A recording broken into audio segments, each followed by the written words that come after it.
Welcome to Power Play, the penultimate No! episode of Power Play. No. Damn, I'm Rick Budd, your game master, and for the penultimate time, this is Sam Delev, your Cadrax Eversinger, Omar Najam, your Veon Vigor, B Zelda, your Ulez Galley, Caitlin Bruder, your Benny Beckett. And as usual, I want to throw a special thanks out to Jake and Lauren and the mods and everybody at QueueTimes who has made this show possible. We love you, and we are super grateful that this platform exists, not just for Power Play, but for all the awesome shows that are on QueueTimes and all the great stuff that Jake does here. Jake is one of the good guys, folks. And this your subs and your bits help support QueueTimes, and your donation to the tip jar help support the people on the show. That is our Feed the Cast fund. And I am told that we have already opened up the community determination, which happened before we started, apparently, which is just incredible. That has to be a new speed record for that tier because the show hadn't started. I don't know if that's ever happened. I don't know. We will have to check the record books, assuming there are any such books. But yeah, so you will start with another point of community determination. It means the team has 3 points of community determination in addition to the points that you have. Don't get cocky. You're going to need it all. And if we get to $150, the mysterious benefactor, as I'm sure you all know by now, in-game our team has a mysterious benefactor who can send them gifts wherever they are in time or space. Outside the game, we know that mysterious benefactor is you, the chat. And so far, you've got the team 3 minor changes, a second use of their sensory accelerator, which is like spider sense, a second use of the hypno credentials, flight capability for their 1989 Bard Traveler minivan, and a stereo system for said van.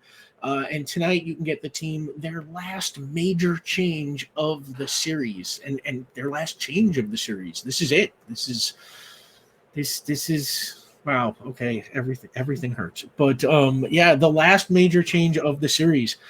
And if we get to $250, the penultimate lore drop, a revealing glimpse of some important but previously unseen part of our story or universe. And you can always see these tiers in chat, or you can see my tiers as I'm reading this with the command unlocks. And if you can't support us by donating, you can help us by liking and commenting on YouTube videos and sharing tweets and stuff like that. We all really appreciate that. And you can get Power Play merchandise, T-shirts, and stickers and stuff. Here's my new T-shirt with the Season 6 character art on it. And Caitlin's got a sticker, and Omar's got a sticker. And yeah, you can get that at the QueueTimes Stream Elements store. It comes in Season 1, Season 4, and Season 6, all 3 phases of the character art. You can track the evolution of our characters through their art. And oh my God, I am being told that the second tier has been unlocked. So you know what? Before we move on with we'll deal with the major changes in a second. Just oh my God, thank you so much, everybody. We are just continuously bowled over by the unending support that this show has got, and we super appreciate it. The game we play here is called Icons. It's published by Ad Infinitum. It was created by a righteous fellow named Steve Kenson. The book edition I have is published by Green Ronin. They haven't had them in friggin' forever. You can get PDFs, and there are print-to-PDF versions from Ad Infinitum. It's a fantastic system. We play a slightly hacked version of it, but even as recommended, it is just a ton of fun. You can follow the show at PowerPlay RPG on Twitter and Instagram. PowerPlay is available as a podcast, so you can check that out if you are among the podcast inclined. And that's the announcements. Time for the penultimate episode of Power Play.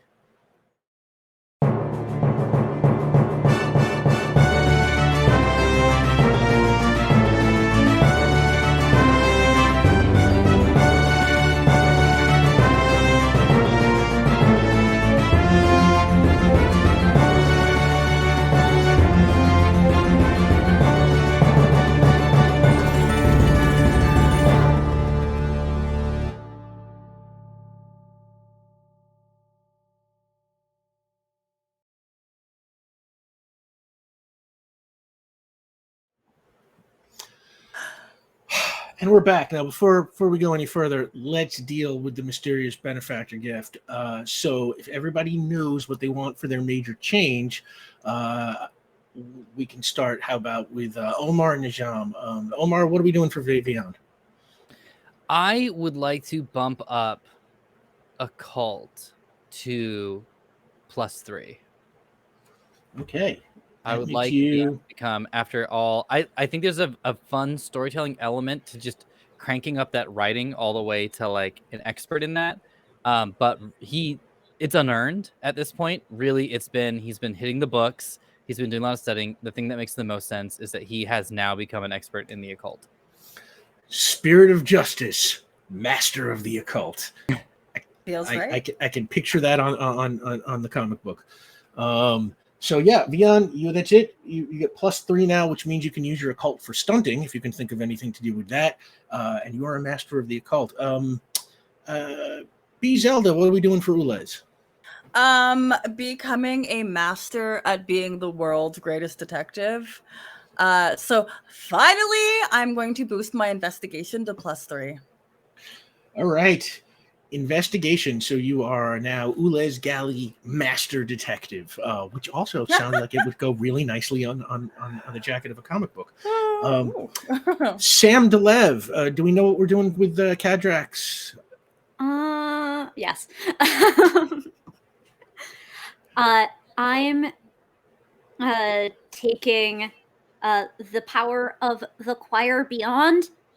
That is to say, I'm taking probability control flavored as the choir beyond at my side.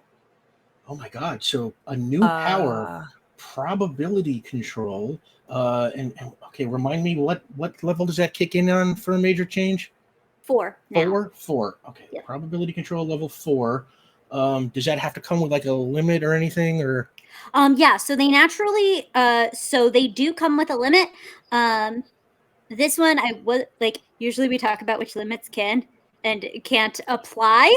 But I like the idea that I was playing with concentration for it. Oh, so you have to maintain concentration to that you have to actually take a turn and invoke that, or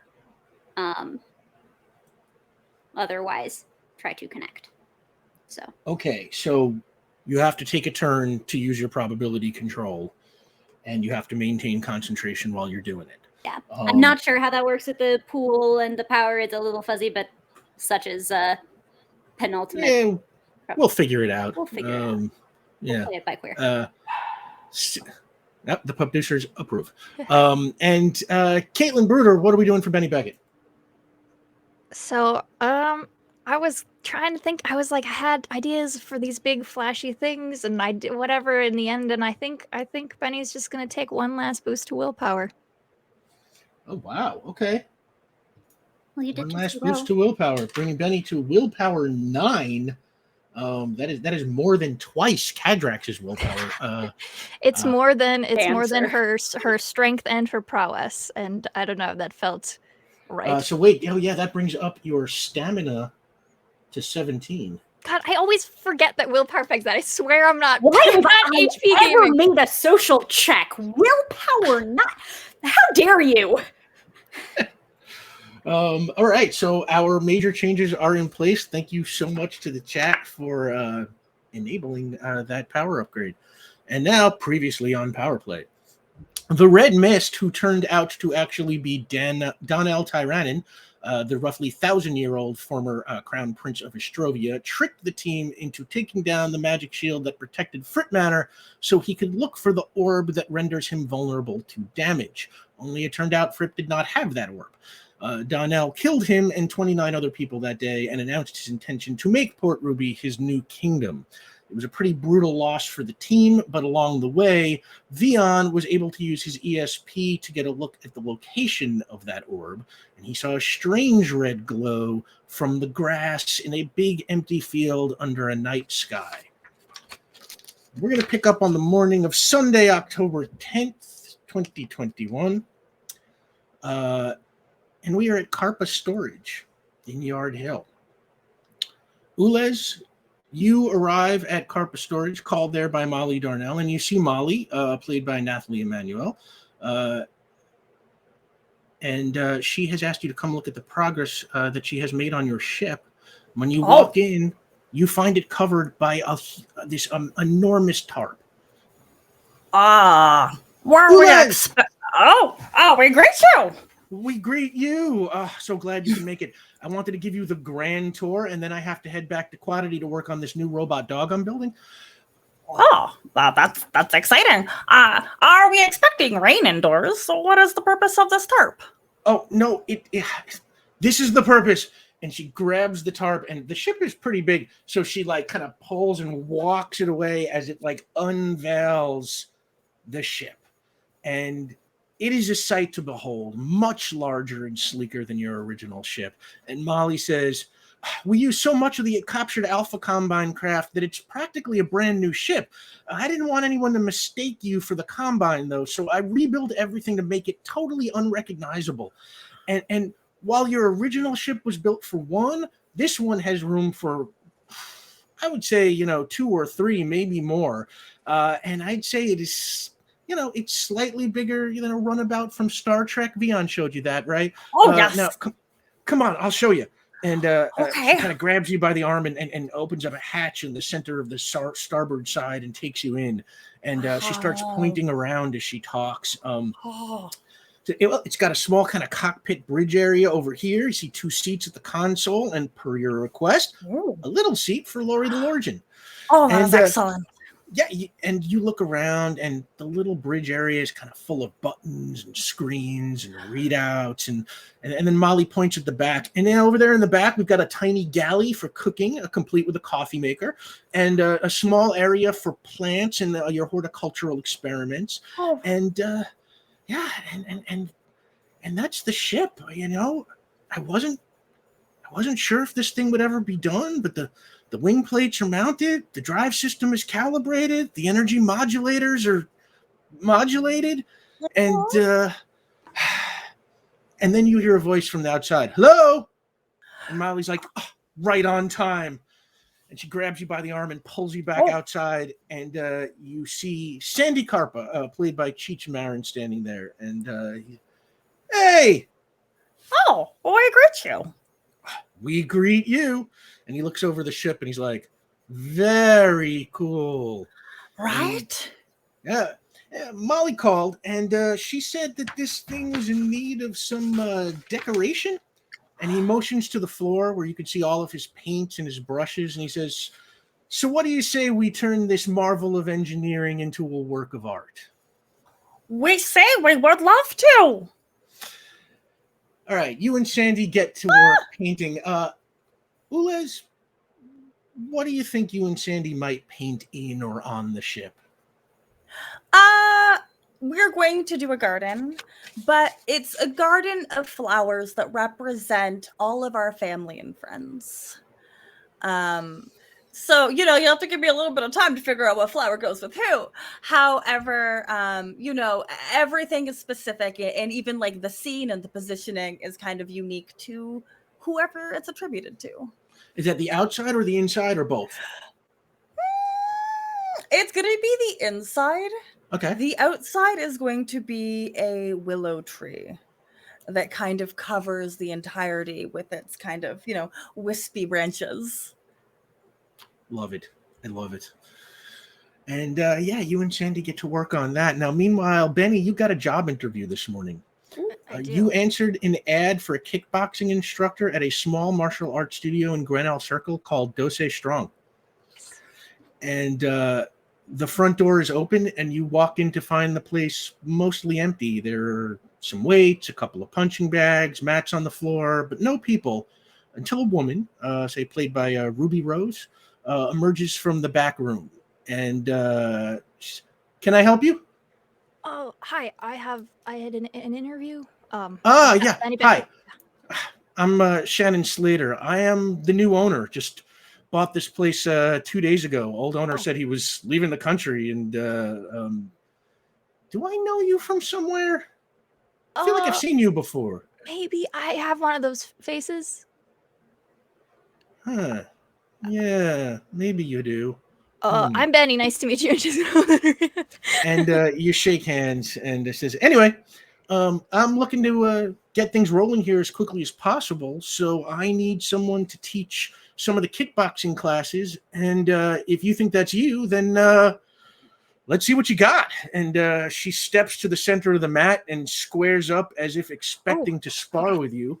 Okay, all right, okay. Betty she has like I think she's not as dressed up as she was for the last one that she was inappropriately dressed up for, but she does have like a nicer jacket on it. So she's like, okay, that's not the type of interview I thought it was gonna be. Okay, she shakes off her jacket and takes off her shoes, and will join Shannon on the mat.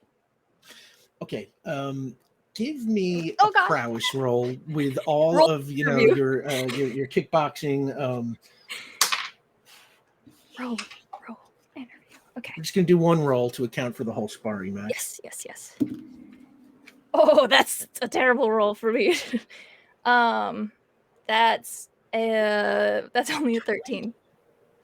And it's a fairly even match. You feel like you are not He's doing nervous. great, and Benny's nervous.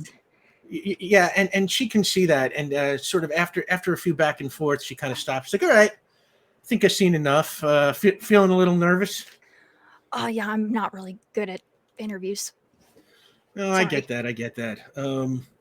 But I can also tell that you've got some kickboxing skills. Yeah, I've been doing it for a while, a couple years at the very least. Do you have any teaching experience? Not really.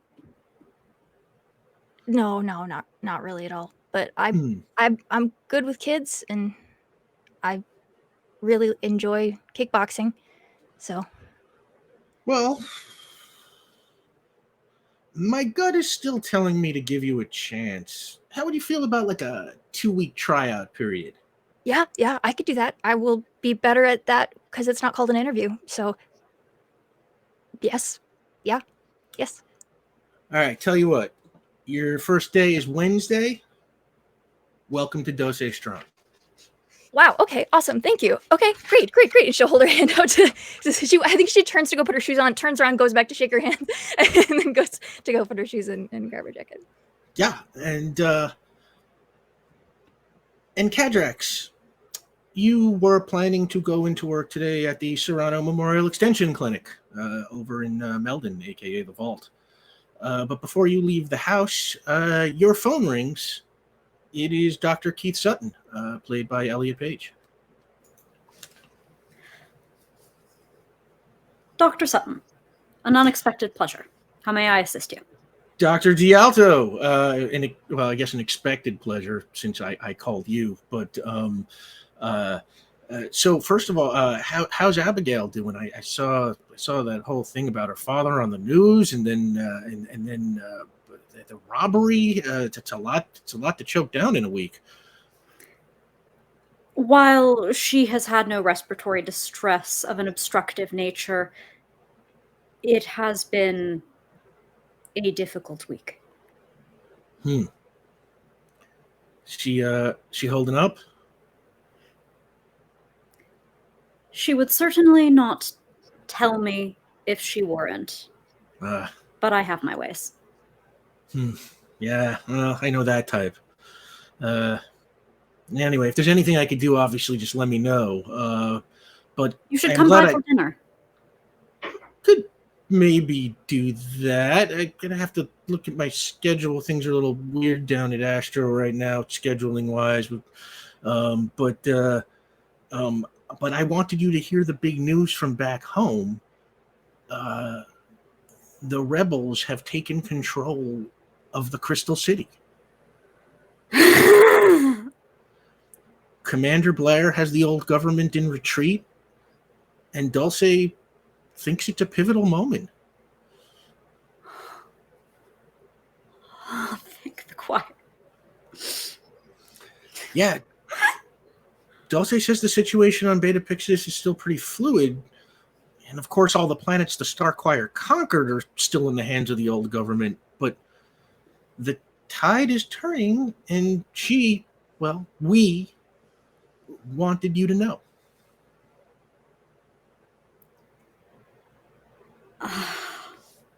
This could not be. Thank you, Dr. Sutton. Wow.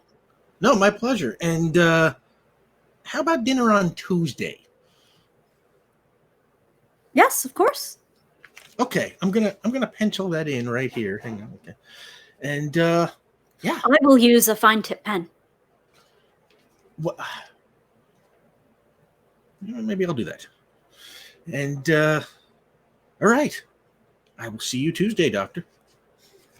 Thank you, Doctor. Veon, you are at home this morning. What do you think you're doing?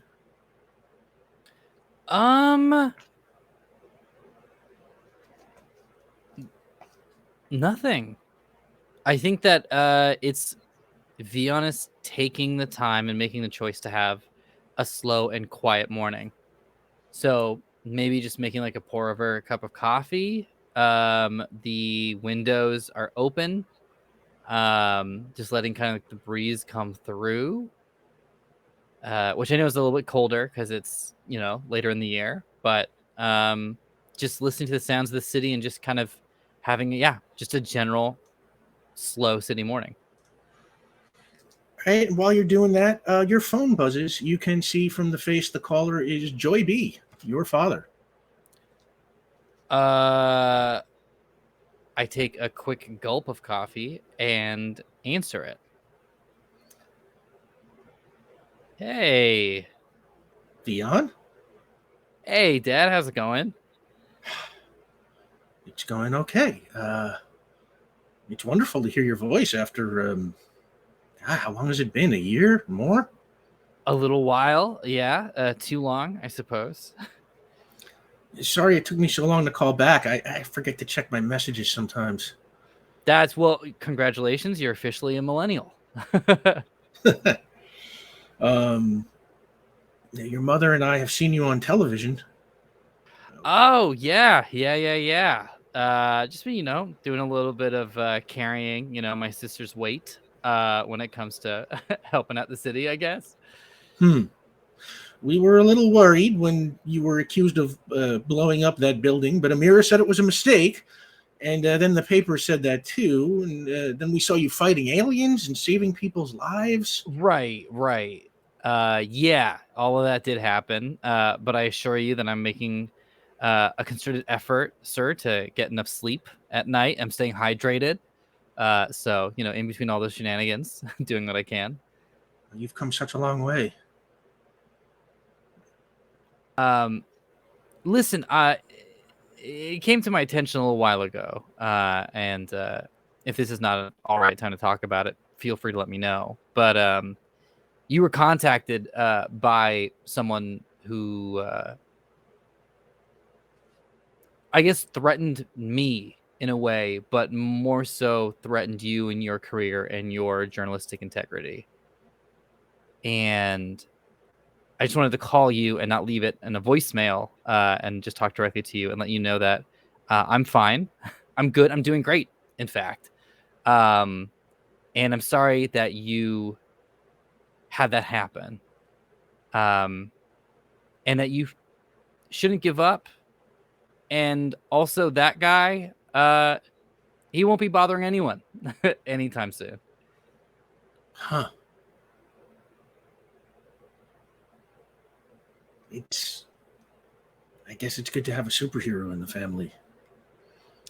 Yeah, Miranda's all right. But I suppose if anything, we've learned from both of you. I think at times I've taken your parental influence for granted. We're not the warmest of families, I suppose. And I guess there's no exact perfect way to raise kids. And I always thought that maybe the distance was a setback for us. But you and Mom raised us to be who we are, which is folks who can deal with a lot of shit.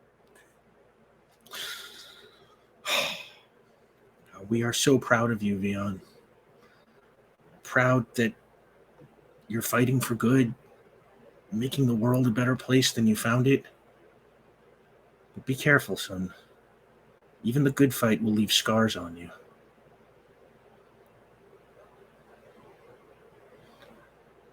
And don't wait so long to call again. That sounds good. We can get like a online chess game going or something like that. That sounds lovely.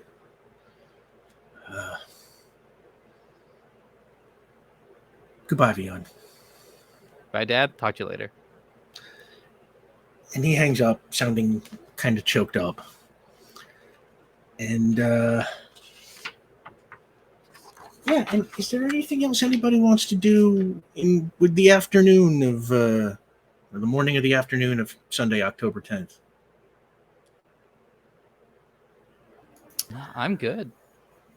Okay. It's my birthday tomorrow, isn't it? It's your birthday Dang. tomorrow. I like that. I think Benny has that realization as she's walking down the street, like on her way to like catch the bus home. She says that says that out loud. Oh my god! And then there are people walking, so she has to keep moving. So I'm told we have unlocked the lore drop. Thank you so much, Fine. everybody. Is this like the final lore drop? Like, No, the finale's got a lore drop.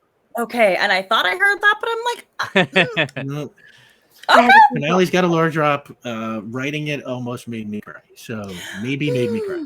Cool. So hearing it will just destroy us. Cool. Oh, Maybe, wow. I don't know. Better- Maybe it'd be like unintentionally funny. I don't know. But yeah, so later in the afternoon, Cadrax, you've been at work for a lot of the day. The rest of you have been, doing what you've been doing. Lori, we picked up Lori from the park at some point, which is to say we kind of summoned Lori, Ulez, to bring them to kind of like roll them in some paint colors and like probably in the front of this, whatever we've designated as the front or where the bridge is. We kind of took Lori and like smushed the fur up against like various parts. So Lori could contribute as well. And it's, it's a little bit chaotic, but everybody has to. And just goes like running all around the carpet storage building, leaving like these little origin footprints and paint everywhere. No. Okay. Oh gosh. Sandy, that's it's fine, right? Yeah, I'll have somebody clean that up. Don't worry. You should keep it. It's it really spices the place up. That was correct?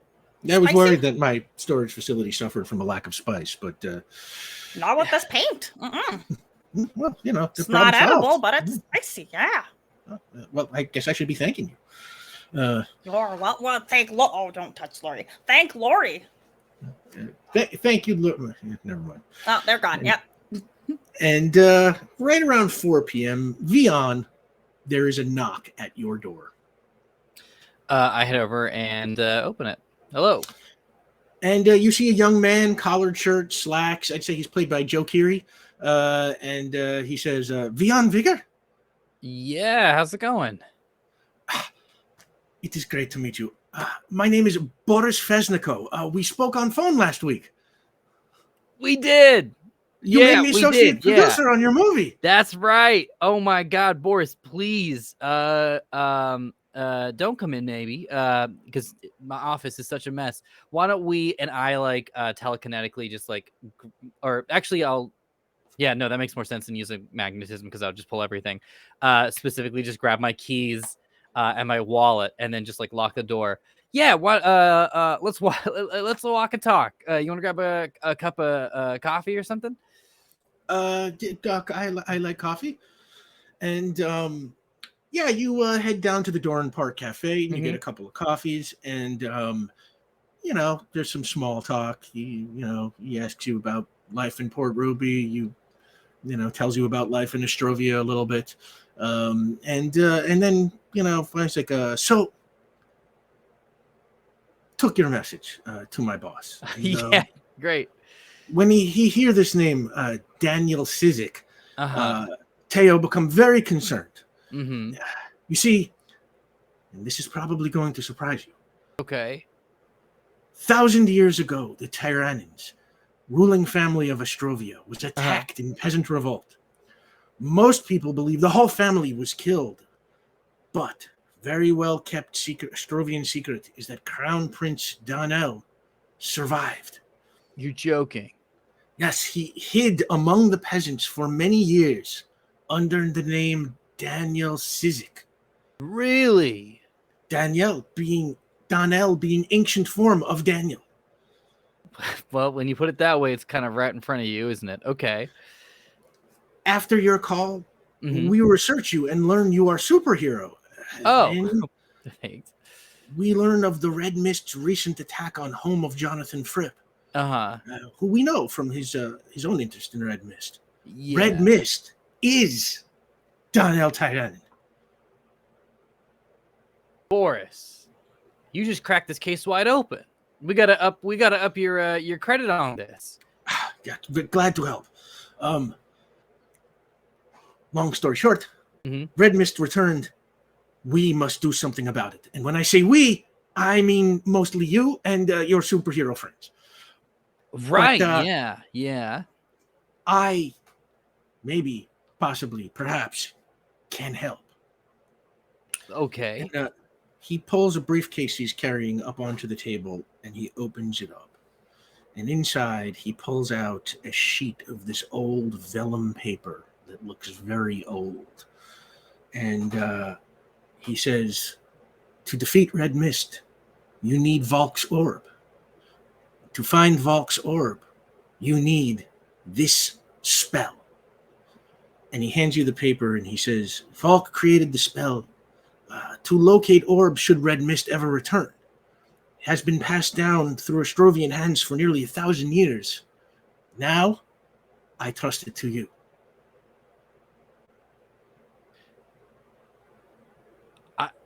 I'm honored and I can't even begin to tell you how useful this is. I'm going to study this right now. I'm going to commit it to memory. Is there a safe place we can store this so that the Red Mist Tyrannon doesn't get his hands on it? I leave that decision in your hands. And he kind of gets up and like closes his briefcase. You will find orb or you won't. You will defeat Red Mist or you will fall. Either way, there is nothing I can do past this. So I head to airport now and go back to Astrovia. God help you, and if you fail, God help us all. Also, yeah. Don't forget to call me about producing movie if you survive. Absolutely. Yeah, 100%. 100%. We will have to, of course, run some stuff by the PGA, over on the left coast, and figure that out. Maybe we'll start, possibly with a book and see if we can get that as existing IP, and then build that up. But yeah, we'll be in touch, regardless, whether it's end of the world stuff, or it's fighting a supervillain. Have many casting ideas. Oh, you're thinking about casting? All right. Yeah, that's yeah, absolutely. All right. Well, a pleasure. Thank you so much for heading out all the way out here and delivering this in person. I appreciate it. I wish you luck. Thank you. He takes one last sip off his coffee and grabs his briefcase and heads out. What do you do? I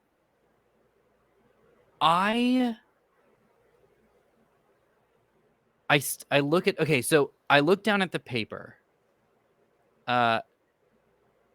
Is it in a language I can decipher right now? Is it a language I already speak and have studied? You can't read the language. You would possibly guess that this is ancient Astrovian, which you have seen before when you were in Jonathan Fripp's manor way back when you saw some ancient Astrovian that Daniel Sizik translated for you. This one, though, like it's like a sketch of like hands, and you can't read it, but you can see that the hands are sort of like sketching out, essentially a way to draw like one of your runes. It's like a how-to, like a copy the motions kind of thing.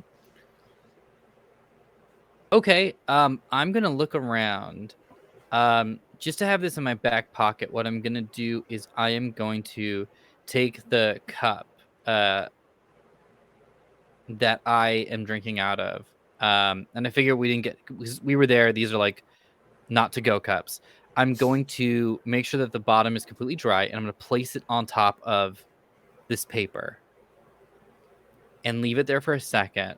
And I'm going to check the time, and then I'm going to remove it. And then I'm going to say, hey, do you mind if I hold on to this cup for a little bit? The fate of the city kind of depends on it. I will bring it back, though.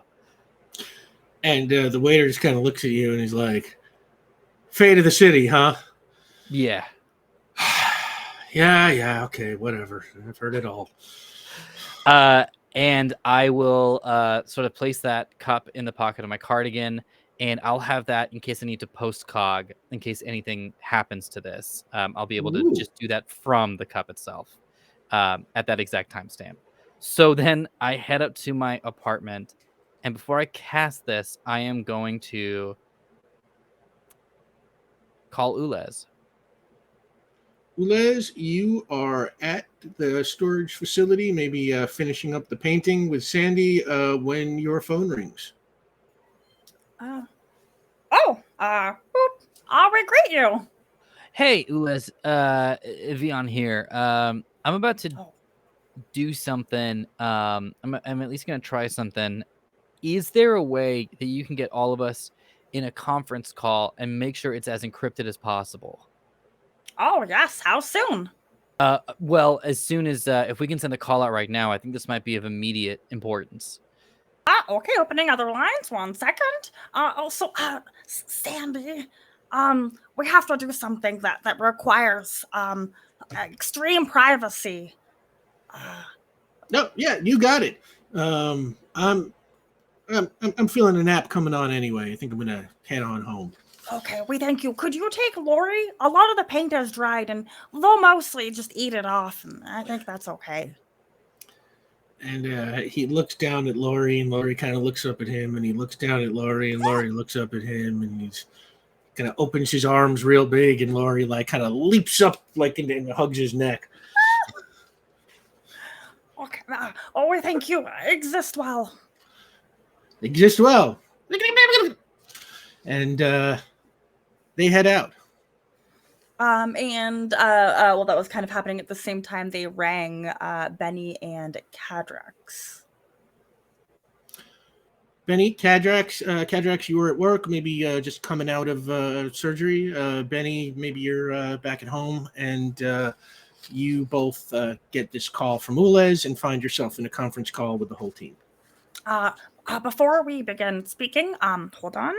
And there's a little bit of silence, and then it sounds like a little bit of static. And then do you need me to roll like an interface to encrypt this for everything? There's one encrypted? Yeah. Give me an interface roll. Well, no, it's not an interface roll because that interface is about talking to computers. This would be, let's call this an intellect roll, and you can use your tech bonus. Okay. I'm still here for that. Not bad. I don't remember my own stats, and that's okay. 8, 9, 10, 11, 12, 13, 14, 15, 16, 17, 18, 19. Wow. All right. Really? This is like, this is, CIA level encrypted. Wow.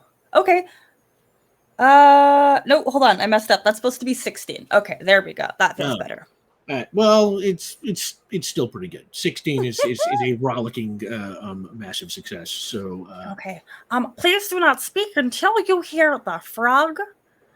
And then again, a little bit of static, and then finally there's a ribbit. Okay, we are a go. You may speak freely, and nobody but us can access this line. To the frog? No, that was just a sound effect that I chose to let everybody know that we are a go. Got it. I liked it. Good choice. Very whimsical. Yeah, that was great. Hey, Veon. Clear. Hey, how's it going, everyone? Veon's on the line. Listen, I got a visit from our friend Boris from the Ostrovian embassy. Hold on, Veon. Cadrax, are you still with us? It looks like you are, but you are quiet. Is your mic on? Do you need to breathe? Yes, I am doing fine. Hello, Milo. Yes, no, have a good evening. Enjoy your recreational activities as they're trying to beat feet to the door. And in the background, you hear him be like, Milo. That does not seem like an error that I should make, and yet. Okay, Veon, you are good to continue. We just wanted to confirm, because just because the line is open does not mean our ally is on the other side. That's a great point. Okay, so everyone's here? Confirmed. Perfect. I got a visit from our friend Boris at the Ostrovian embassy, and he hand-delivered what seems to be a spell that can help refine the location of the object that we are looking for the overall mission. The one that I tried to locate and could only see in a field under stars. And this Boris was the individual that you spoke with on the phone when you called the embassy. Well, we are trying to recall if at the time if they had provided anything useful, and now he shows up with this. Yeah. He took it up to the folks upstairs in terms of who's running the spot, and was sent over with this. And I would normally be very suspicious, but he did reference a piece of personal information that someone imitating him wouldn't, which is his desire to be a producer on a film that I said that we were making. You had a secret code. Yeah, of sorts. He wasn't privy to the fact that it was a secret code, but definitely, yeah. Should and then encourage more people to be executive producers more often. I think maybe that would go over well for. So yes, Cadrax, we believe that he is making a film. Why didn't he tell us? It's early, very early, beginning stages where you simply talk about it. So you knew. Well, it has been spoken, but there has been zero action. Just much talking. But this is the way of humans. You did not tell me. Do I not merit? Am I not a good enough ally? Beyond vigor. Yeah. In all fairness, the main focus is finding the sphere and less about developing. I'm not quite sure exactly, if I'm being honest, exactly what I promised to Boris and what exact film that we were going for. I think it was just a general Ostrovian film. And maybe this is a double thumbs up situation that since we are on the phone, we can't gesture. Yeah, so I'll just vocally say it. Yeah. There we go. Okay, that makes more sense. I understand. Yeah. So are we assuming that Boris, though clearly himself, is also acting in good faith? That is important. That's a good question, and I don't know. I can't say for certain. What I will say though is that he had a bunch of information from the Ostrovian embassy in regards to Tyrannon and stopping Tyrannon. Truly? Seem to be aware. That said, last time I trusted someone on this case, people got killed. So I wanted to run it by everybody before I tried this somatic spell that's before me. I mean, I guess you can't just assume no one has good intentions because one time someone had bad ones. It's the best lead we've got. That's kind of my thought too. It might be worth the gamble.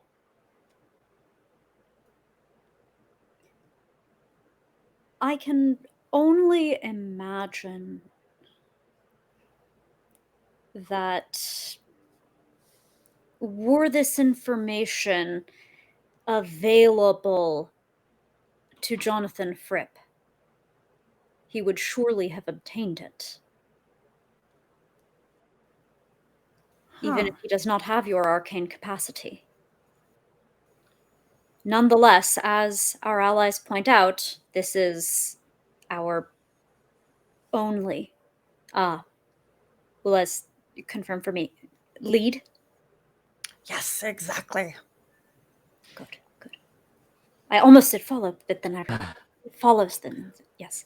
Ulez, would you be able to manufacture a gadget that could act like the nullification cuffs, but from afar? in case this happens to be something that's gonna change me in any way, take me over, or use my magic for something. Oh, well, why don't we just come back? The paint is drying right now. Where are you? Also, I'm sorry. Is that like are you using a metaphor or? No, the paint is literally drying. Sandy and Lori and I were painting the spaceship. Oh, fantastic! Well, that sounds like a wonderful afternoon. If it wasn't, the fate of possibly our planet and many others, I 100% would not be interrupting this, because that sounds quite lovely. The paint is drying. We don't. So we can come. Are you back at the apartment? Yeah, I'm at our place. Oh, okay. 1 second, and then, And Ula's with the band, I think maybe a couple little jumps, but they do make it back to the apartment. Yeah, Does for me- does the call end when Ulez ends it, or are the three of us still there like the end of a Zoom meeting? I think the Oh, call's boy. gonna keep going until we get to the apartment and you get that horrible feedback. Mm. Veon, please end the call. I hang up. Okay, everybody else, please speaker less secure, but just it'll work. So yes, do we want our allies to be present for the spell? I'm not opposed to that at all. Yeah. Are you two free? Oh yes. I would like to be present for this spell. Yep. Where are you? At the apartment. Penny, I shall pick you up. Oh, I'm at home, so I'll go stand on the roof. Very well. Assuming that I have consent to lift you, then I shall pick you up. Yeah. Otherwise, I shall not. I will not lava on at any time soon. Yes, I'll meet you on the roof. Cool. All right, see you shortly. Yeah. Cadrax, you head out the front door of the clinic and take to the skies. You zip over, west towards Warehouse City, pick up Benny, fly as far west as you can get in Baronsdale to Fort Trumbull, and down onto the roof, let's say, of Veon and Ulez's apartment, where you can, or this fire escape, where you can just let yourself in through the window. And the four of you are now together in the apartment. Okay. Can I? So we must craft the gadget. Please wait. Mm-hmm. All right, give me a gadgets roll, and you are trying to create a gadget that simulates nullification, right? Yeah, and I'm trying to think of what do I want it to look? I think I want it to be Nerf gun. Sorry. Guns don't have the best connotation. No, that's How you know about- what? That's a very good point. Very aggressive no parking sign, but instead of no parking, it's no stuff. Magic? No nonsense. What about you gotta hit somebody with a lasso. Yeah. I'm just saying stuff now. I'm just excited to be here. It's gonna be a ribbon that does say nullification, and on the other side is no magic and a bunch of exclamation marks. So Ulez kind of cuts down a shred of our curtain in the living room, repurpose, and starts adding things. They start sewing things inside, and we'll see. What power level are you going to? You can go for anything up to your power level, which is 6. Probably 6. What level are you doing your magic at, Veon? This might not even nullify you if I can't. That's a great nullification can always reduce the power of something, even if it doesn't totally nullify it. So valid. I will though cast it at level 5 to be safe. Okay. Ulez, roll your intellect plus your tech bonus. Can I add? Yeah, electronics. Yeah. Okay.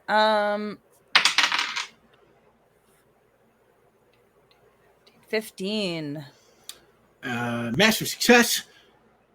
That you have created the gadget, and you are like 99.99% sure that this thing's going to work exactly as advertised. Okay, if we wrap this around you, it should work. It could be a little bow tie, it could be a bracelet or a necklace. But ultimately it will nullify you. We could also wear it as a headband.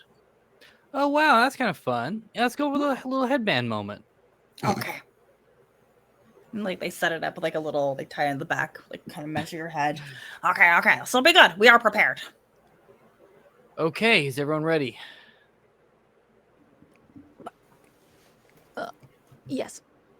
Check completed. Great. I'm gonna go ahead and cast the spell on the page.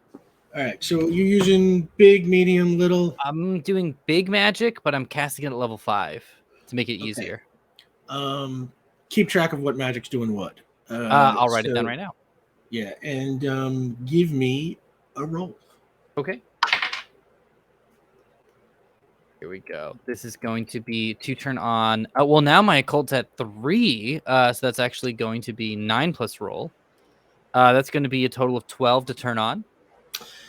And as soon as you cast it, you immediately feel like this pull. You know, it like in a cartoon when something smells good and like a smoke finger kind of like pulls the character off the ground and towards the source of the smell. Well, right now you are feeling the magic equivalent of that smoke finger, and it is pulling you south. I am going to also cast onto myself with medium magic element control. Element control. What element are we controlling? The breeze. Ooh. Yeah. What level are you going for? I think for this, honestly, like level 3, make it real easy. This is 9 plus roll to turn on. Right, It's gonna be 11 to turn on. Yeah, okay, you're gonna get this. I rolled a 1, and you have +3 on everything. Yeah, so okay, so you have element control air. Yes.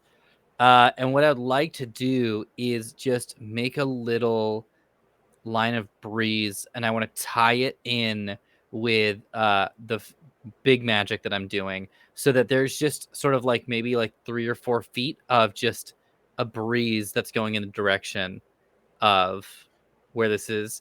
And since we're in the apartment, what I'll do is I'll grab just from like, I imagine Ulez and Veon keep the coffee grinds to put into compost at local gardens. So I'll just grab some of the coffee grounds and then just kind of sprinkle them in front and watch them as they kind of drift along the breeze as a way to indicate the direction.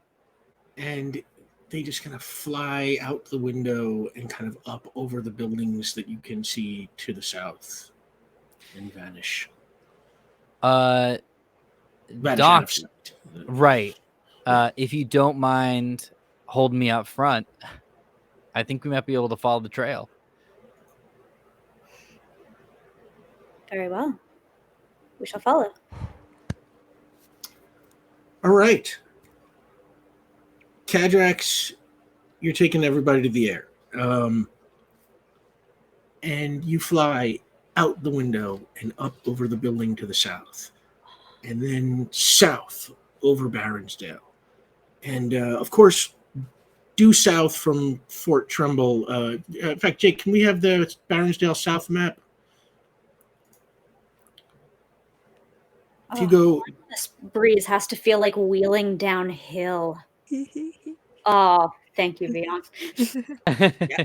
It's like you're caught in like your own mini jet stream there, and from Fort Trumbull, if you go due south. Ooh, did we lose the bottom of the map? All right. Well, it looks like it got cut off, but it's okay. If you go due south, you go over the waters of Central Bray, past Bray Island and Lockley Island, and you wind up in Henton Beach, which is unfortunately cut off of the map that I sent Jake, but that might be my bad. And that is where the breeze seems to be pulling you, right to Henton Beach, where the Henton Beach Marina was. You were here long, long ago when you, I think when you broke, what's her name, out of prison. You might have been here. No, wait, I'm mixing adventures. The Henton Beach Marina was... All right, you know what? I'll have to look that up later. But yeah, Henton Beach Marina. And you land in a residential neighborhood that is right by the marina. The neighborhood is mostly apartment buildings. There we go. There we got the bottom of the map there, so you can see Hinton Beach. And the neighborhood is mostly apartment buildings that have views of the marina, views of the bay. Kind of nice places, probably pricey. And Veon, you feel that pull coming from inside the building that is ahead of you. It's looking like it's that building right there, Doc. I can phase some of us through. Ping. That's a smart idea, yeah. Cadrax, give me a ping roll.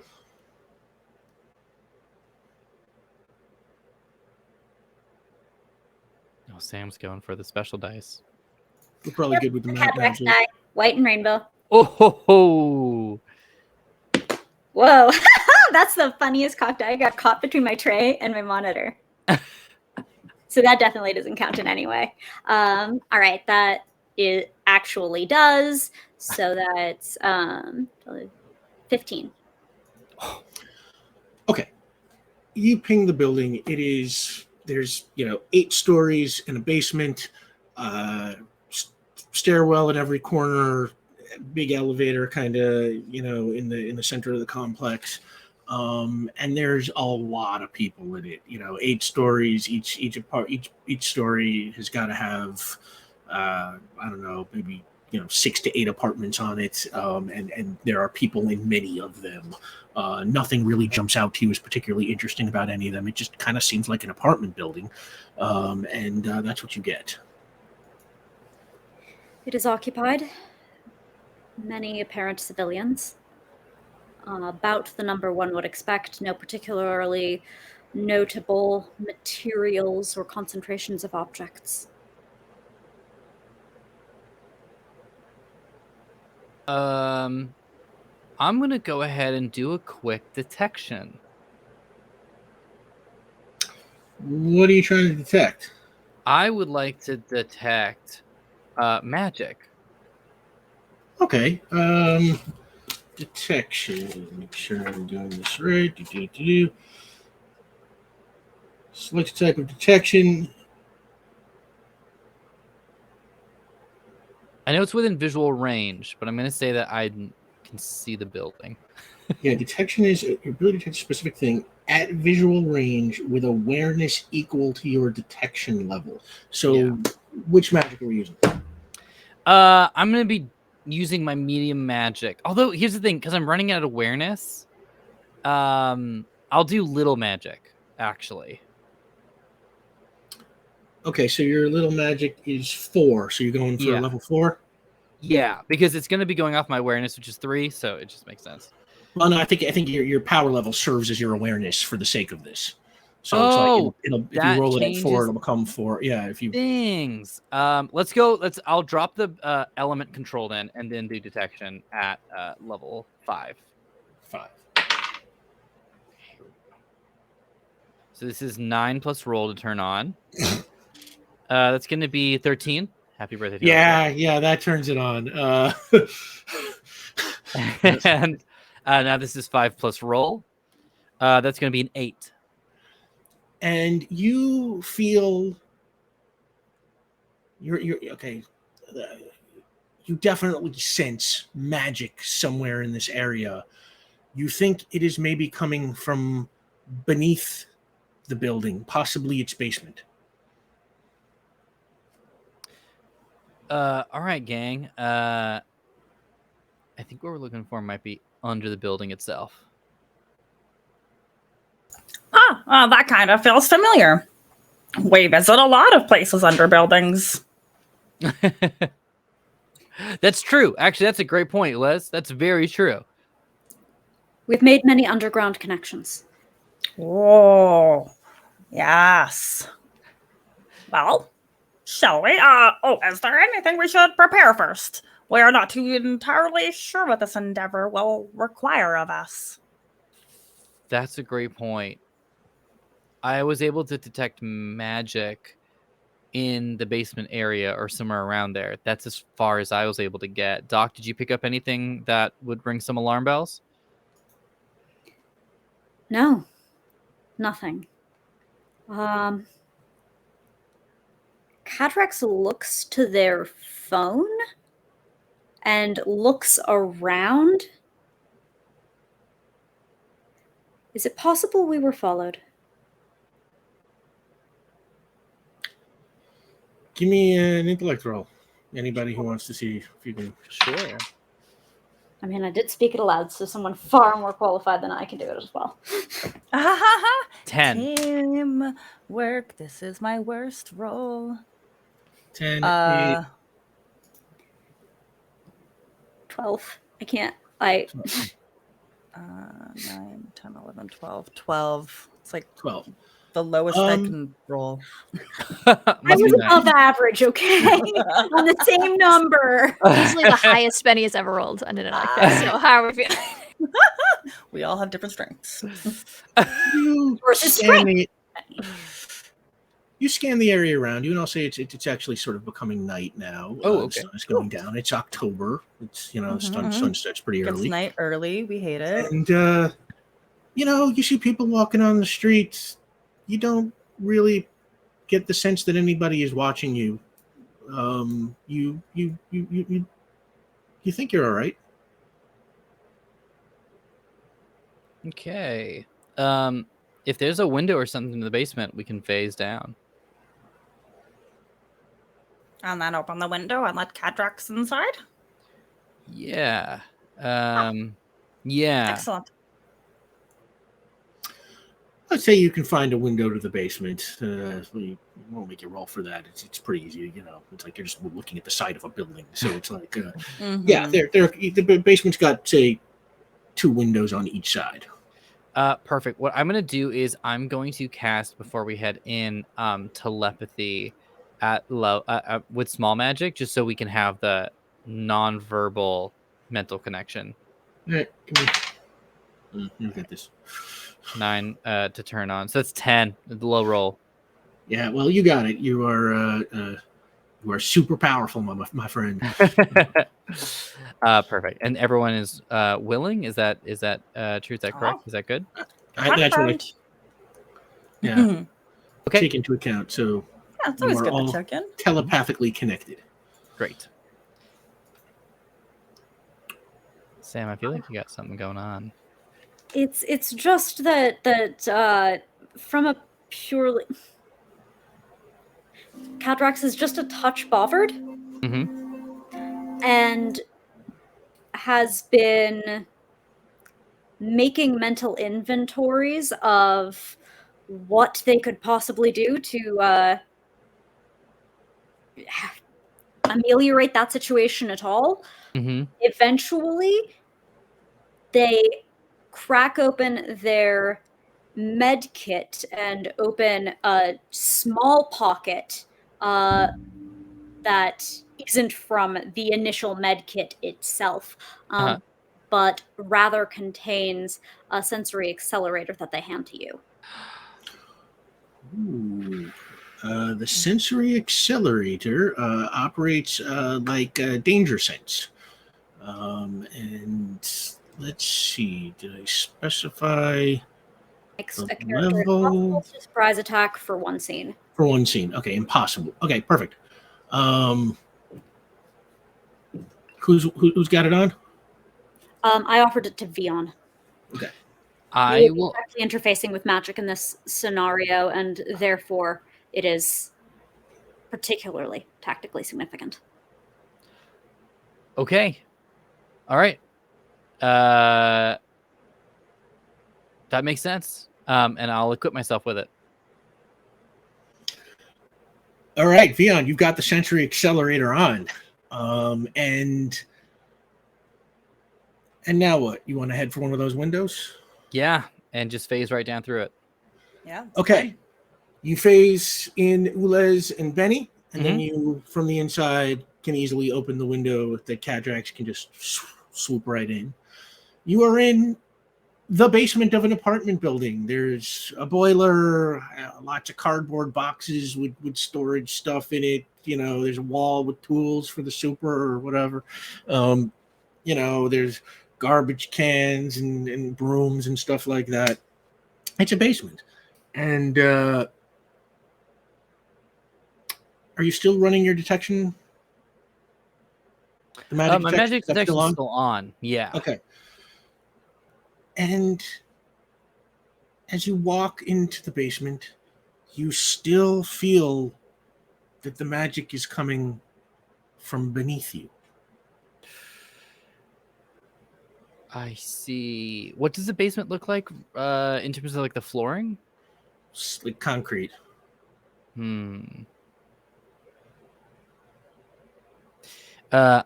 getting a sense that also the initial spell of the tracing the object is still going on. Am I getting a pull from below as well? Yes. Okay. Telepathically communicating to everybody. It's coming from below us. Okay, is there an elevator? Cadrax, can you Ping? sonar or anything down there? Ping? Cadrax, give me a ping roll. Weirdly, I never thought until today about what y'all heard when I ping. I'm kind of wondering if it isn't the word ping with just a whole lot of other sound waves involved. I like to think that it's a little different for everyone, 15. I mean, certainly for Ulez. Ulez gets a significantly broader spectrum of all sorts of Cadrax. Yes. And you're the one who gets the best squares. It's true. Cadrax and surround sound for Ulyss. What did you get in your ping roll? 15. Oh. What do you see? You see, or you sense with your ping, there is like a large open space beneath you, maybe 2 or 3 feet below the floor. It is probably like a cave, or something like that, or a large sewer pipe or something. It's like sort of a big circular, almost tubular shaped space. How large, just sense of scale? Um, We've been in some large caves. Remember the roach planet? I promise you, there's no giant roaches down there. I just wanted to sense scale. That was the big cavern. So I heard large, It but is the largest. 90 or 100 feet long, maybe 10 or 12 feet tall. It's actually different heights in different places, sort of uneven in surface. Okay. Oh, fascinating. That's cool. Again, I think these are the allowed responses. So very good. Well, the good news is that it is not too far beneath the ground to access this space. The bad news is that it would take significant precision to enter without endangering any structural integrity, at least from in here. Oh, no. Oh, Veon, could you not cast element control and perhaps just shift the earth, but in a way that would not... I could research how best to maintain the structural integrity of this building, and we could find a way to burrow a tunnel.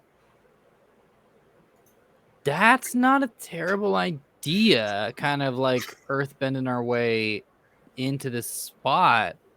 Super no, cool. like the show that we... Right, yes. And your abilities offer significantly more precision than mine would. They would not present the same sort of things. Could we actually possibly work together Is there a way possibly that Ulez, you can research exactly in terms of this building schematics where we could sort of drill into and make a little space for us that would only, take up 2 or 3 feet. Doc, is there a chance you might be able to make sort of like a sound drill into the cement? Easily. And find the points in the ground of least density Yeah. to facilitate the construction of this stronghold. Benny, how you feeling about heat right now? And if that's a personal question, you don't gotta answer it. I mean, I'm always down to try. I can't promise I'll be helpful, but Because Doc, if you can weaken it, or at least draw the lines, Benny, if there's anything you can do heat wise, just with that crack that we're able to make, what I might do then is I might cast telekinesis on myself and just make sure that cement doesn't drop in to alert anyone who is below, and I can just lift that chunk. Benny, if you could preheat the material, it would make it significantly more ductile and therefore less likely to radiate cracks or anything. yeah. Let's see what happens, I guess. And I'll wait for Ulez to give me a location. So we're doing like a pyramid task here, kind of. Honestly, yeah. All right, Yeah. So just so we get this, Benny's going to heat the floor to kind of soften the rock.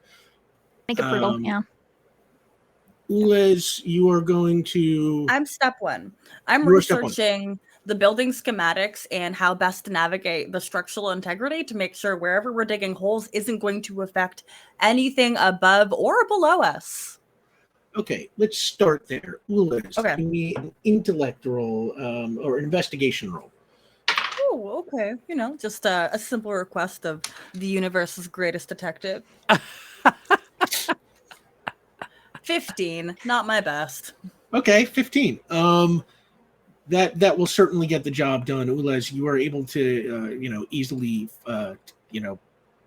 hack into the buildings department, find the schematics for the building, and you can analyze them fairly easily and see exactly where are the gas pipes, where are the water pipes and stuff like that. And you see that the cave is, like I said, about 3 feet or so, beneath the floor. There's a lot of piping like between the building and the cave, but you are able to locate a spot just off center of the floor where it looks like no particular piping is laid in about like a 3-foot radius. Okay. I make a little chalk outline with a piece of rock. Yeah, and you got a 15. Okay. Who's step 2? Benny. I think that's me, yeah. Benny. Yeah. Robin Eleanor Beckett. Yeah, that's me. Did I just get full named by my powers? Okay, no, I'm gonna... Lest people persist in the delusion that my absurd butchering of your poor innocent soul be in fact the truth. I must reiterate. No, we love Benefactor in this house. Okay, so can I use a quality on a pyramid task? Can I use Sure. Stubborn as a Mule to I'm trying this even though I know it doesn't really work. And I have determination that I want to burn so that you can get me in trouble more. That brings you down to 1 point of determination, and you are stubborn as a mule, and now you are turning on your aura. Yeah, I think she's just gonna arms, just hands, magma. And what she's gonna attempt to do, her plan is to liquefy basically into the exact area that Ulez maybe marked out with chalk or something, and try to just superheat that area. But you let me know if that actually is something I'm able to do. All right, Benny.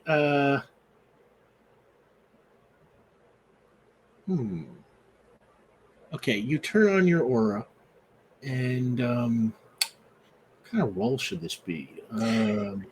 That's what I don't even know.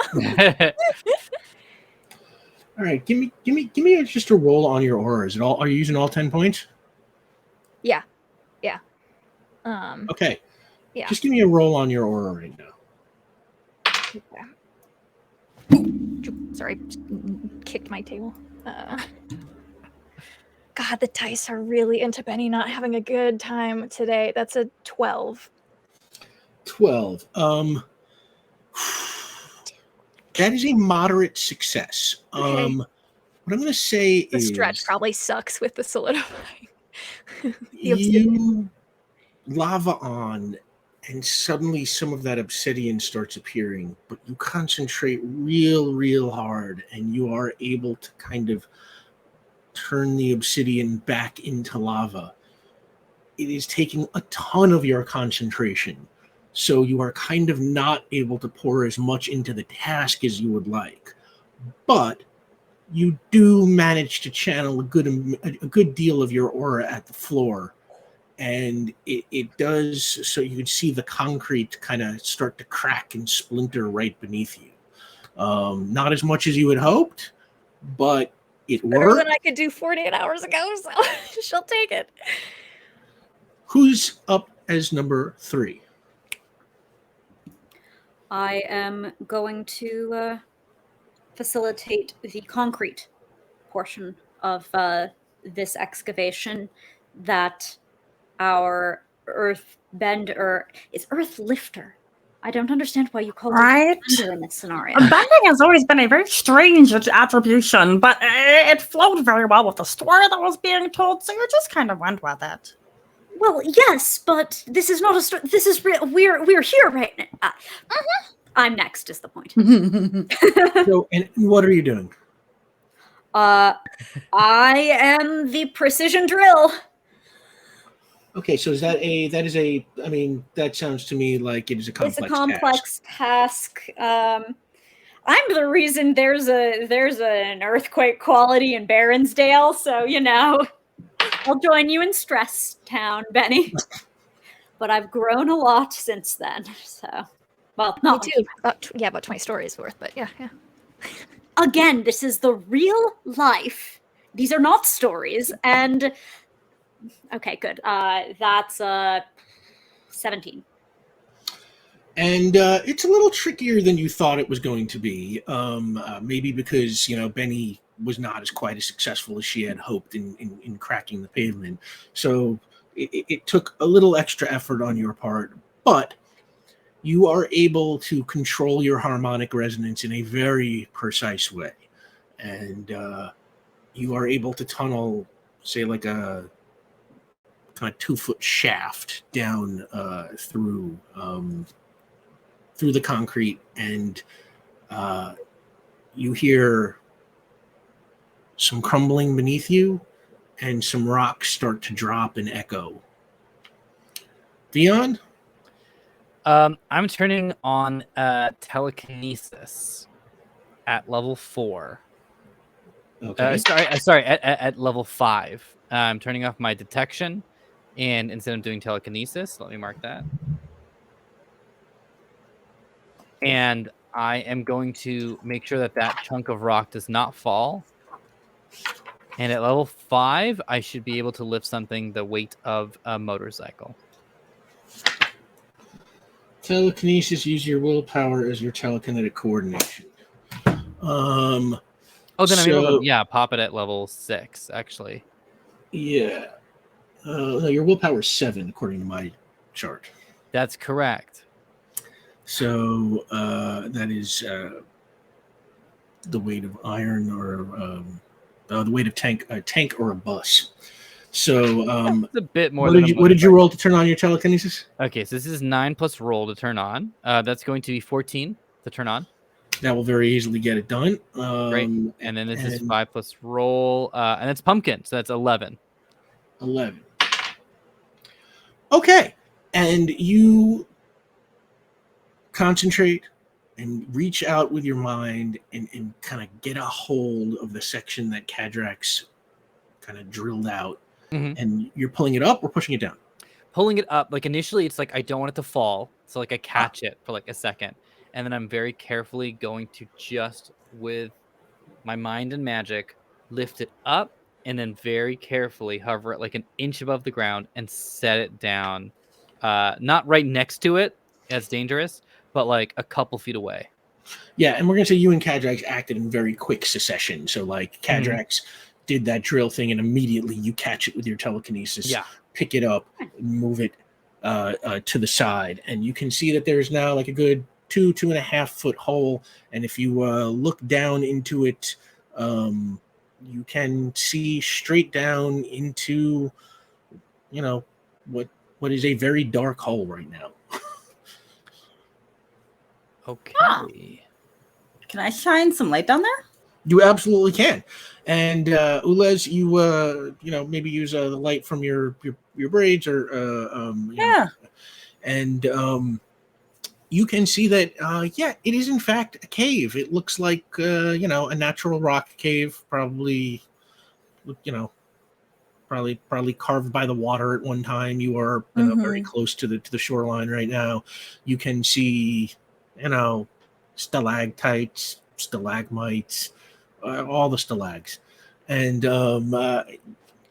you can only see because of your position a little very very narrow slice of the cave, but beneath it you just you can maybe see there's a little bit of trickle of water along the ground, but otherwise that's what you see.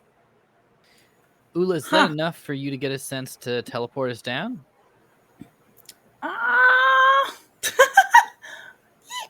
Yeah, we should be fine.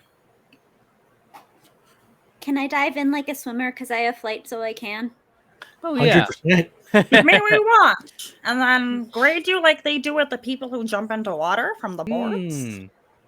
Yes, but not the way they do with the one judge who was clearly bribed to give a score at least 2 standard deviations away. It is implausible that they have not been corrupted, and I would not suffer such injustice in the evaluation of my flight. Not here. We are prepared though. Very well. Cadrax, you like a diver right down. At the same time, Ulez, you take Benny and Veon and bamf your way down into the cave. You find yourself in a cave. It's dark, but the light of Ulez's braids, you can see a tiny bit. Anybody who wants to, get a sense of your bearings, roll investigation or ping or whatever you want to do. Investigation. 8.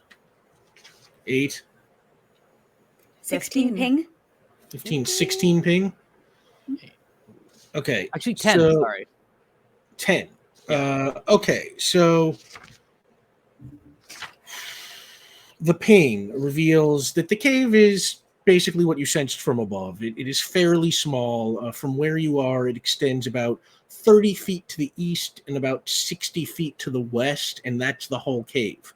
You detect no other passages in either direction, and you detect nothing further beneath you. As far as the people... Oh, sorry, go ahead. I'm so sorry. Oh, yeah, I was going to say the people who did investigation. Yeah. To the east, from about 20 feet where you entered, you see 2 skeletons. A close examination of them reveals the tatters of clothing that you would guess probably dates to the Revolutionary War. Maybe 1776. Right around then, maybe. And beyond those skeletons, there is a pile of rocks that looks like it is perhaps the result of a cave-in from long ago. And to the west, there's mostly just darkness. But Ulez, when you look closer with your 15, you can see a faint reddish orange flickering as if a fire were burning. You don't smell a fire or anything like that, but you see this kind of flickering light off in the darkness. Does anybody else see that? That speck. That's fire. That is definitely fire. Let's go check it out. Did we get the ping results? Yeah. Yes. That was in conjunction with. Okay. Yes. Yes, we got the basic dimensions, and I did not get any positive identification of a near perfectly spherical object, which is, of course, my continual target. I do have my spell up, so I can get a sense of direction. Yes. And your sense of direction is pointing towards that flickering light. Okay.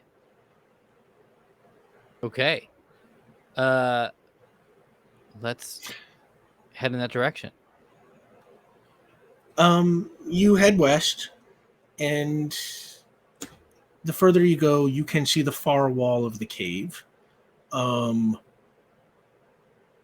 glow seems to be coming from the floor right in front of the far wall. There are a lot of rocks and sort of, just pieces of stone that have broken off. Cadrax, you might have, your ping might have been disrupted because amongst those rocks on the floor, possibly blocked from your ping, you see an iron sphere about the size of a grapefruit. It's the orb, the same one that you saw when you battled the red mist with Kentu and Sisapis in 1103. And it is emitting this sort of muted red glow. Veon, is your magic detection still on? Magic detection is not. I turned that off to do telekinesis. Okay. Your But my Astrovian magic is on. Your Astrovian magic detection is pulling directly in that towards the orb. Right. And the sensory accelerator is sort of buzzing meekly at you. As I step, I'm gonna move away from the orb. Does the buzzing die down a bit? Yes. And I walk back to the orb. Does the buzzing come up? Yes. Okay. Well, this thing's got a little bit of Like your cha-chime. Yeah, exactly. Yeah. A little bit of bad. But very news. smooth. I will use telekinesis to lift it up from the ground instead of touching it. Yep. Okay. Give me a roll on your willpower. Oh, okay. Would love to. Right? That's what it was? Yeah. 10. 7 plus 3. Okay. The orb begins to lift off the ground. And as it does, suddenly, the ground beneath your feet cracks and crumbles, and you all plummet downward. And right there, we're going to take a 10-minute break. Don't go anywhere. Things are just getting interesting. We'll see you in 10. Gosh. And we are back. When we last left off, Veon had lifted the orb off the ground using his telekinesis, and the team, the ground cracked below the team, and they plunged into darkness. And you keep falling and falling. And Cadrax, you try to fly. You cannot fly. Ules, you attempt to see if you can teleport back up. Teleportation doesn't work. The four of you just keep falling. Above you, nothing but darkness. Around you, nothing but darkness. Below you, nothing but darkness. All you can do is fall. And then beneath you, way beneath you, something appears. At first, it looks like a small, glowing purple speck. But as you fall toward it, it grows and grows and grows until it starts to become clear. It's Ules. It's a giant Ulez galley. And the closer you come, the bigger they get until they look as big as a skyscraper, and the four of you fall directly at their head. It comes closer and closer and closer, and right before you smash into it, bamf!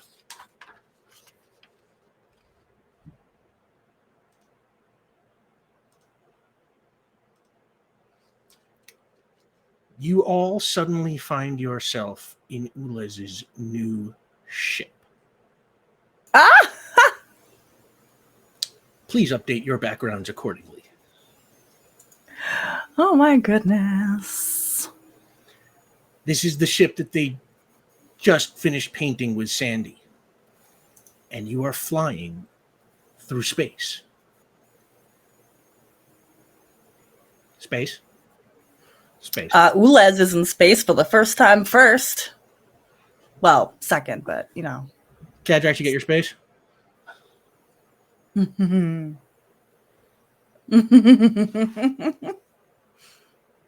you're on the bridge. And yeah, it is the ship that you just built and painted with Sandy. All those plants that you painted to represent your friends, right there on the walls. The galley with the coffee maker, the little area for your plants, all the glowing screens.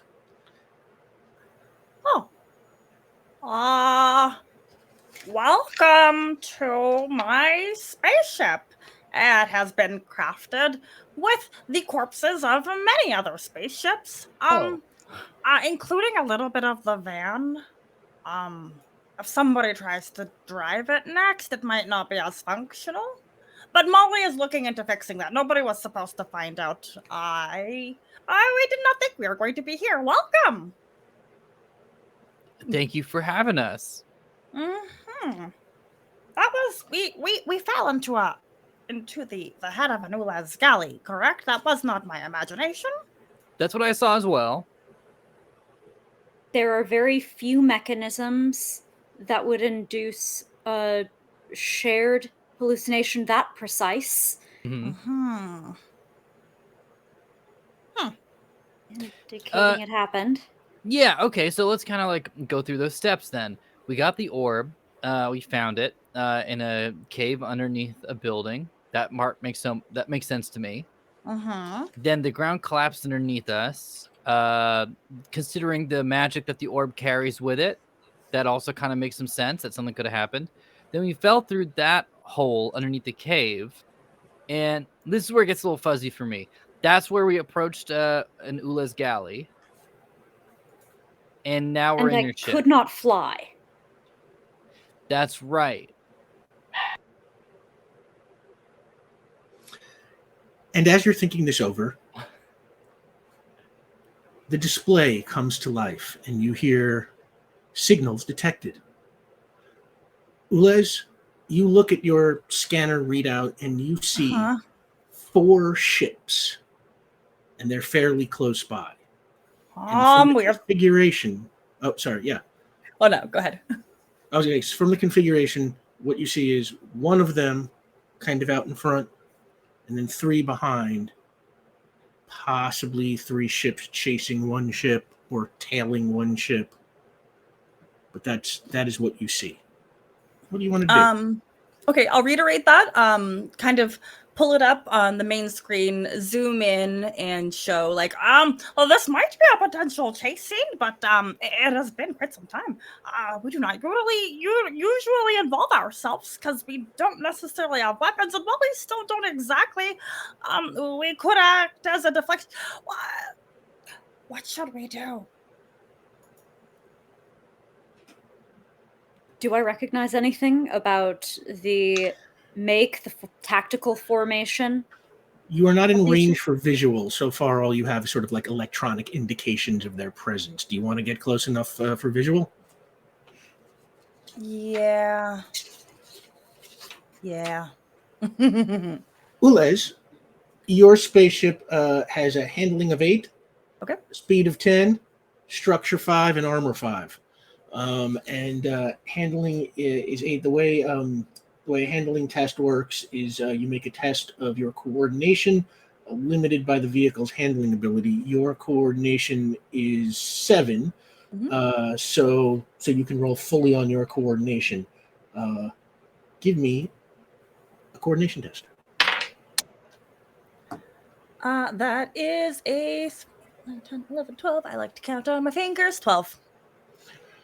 Okay, and it takes you a second to get the hang of this ship that was built for you, but you've never actually flown before, and you zip towards the direction that the signals are coming from. And as you get closer, finally, the computer provides you with a visual.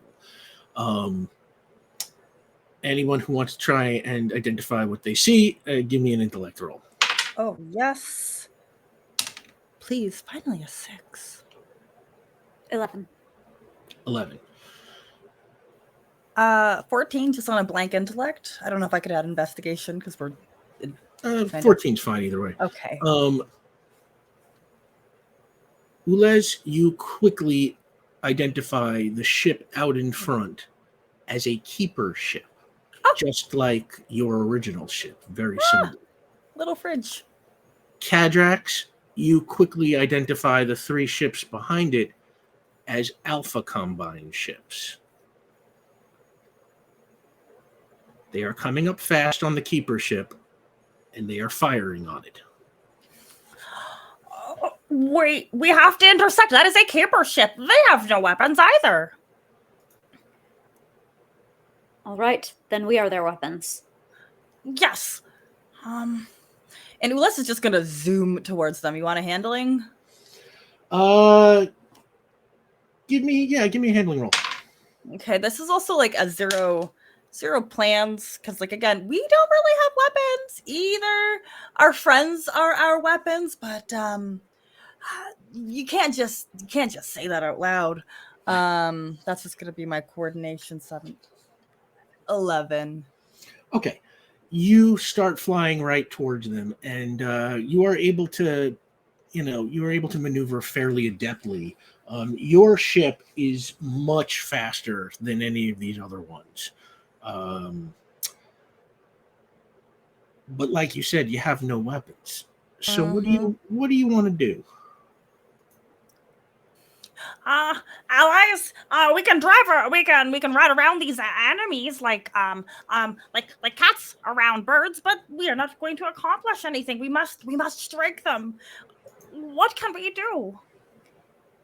If we can make something into a grapple cable, I can transmit my voice through it as my people do, but we have to make contact in order for me to be able to attack. How does your binding spell work, Veon? Could you bind us to one of them? I don't see why not.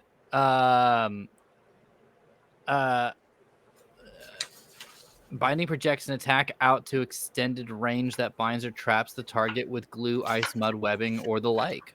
You can stunt on it, maybe? And this is a grappling attack, fundamentally. For your purpose, the purpose is to grapple. It is for me, separately, making a strike transmitted through. What did you just move your magic up to? Your magic and occult skill? Are you a +3? It's just occult up to 3. So you can stunt on that then. You can.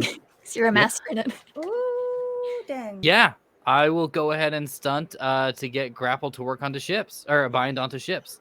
All right. So what are you exactly? Okay, just so I can picture this clearly, you are going outside the ship. I don't think I have to. Okay, so you're just gonna create the magical binding. Yeah, because you can cast it a little.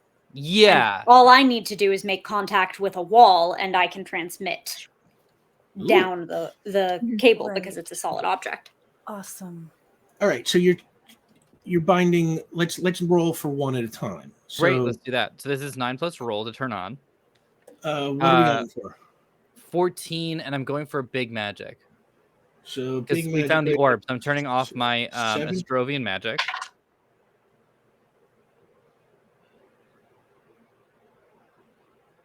Okay. So I got a 14 to turn on. Okay. Wow. Okay. That is That is a moderate success, but you got it on. Great.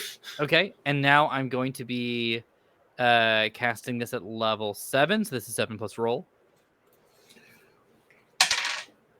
I rolled a 1, so that's 8. Okay. 8. I'm willing to burn a point of determination. That's the worst I can do, so anything would be better than that. You have 3 points of community determination and 1 point of your own. I'll burn my own. Okay. What are you? What quality are you using?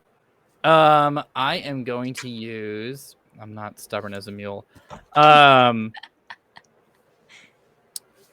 mean, Spirit of Justice. Spirit of Justice. Yeah. Okay, here we go. Going for that reroll. What are you? Okay, that's gonna be an 11. Okay, an 11 is a moderate success, which achieves a partial hold. The target can perform actions, but at -2 penalty and can't move from the spot. Moderate success can also upgrade a partial hold to a moderate success can also upgrade an existing partial hold to a complete hold. That doesn't apply here, but you have a partial hold on it, which is a connection. Yes. We need to make contact. My attack is not the attack. My attack is just the connection. This is up to the doc now. Please.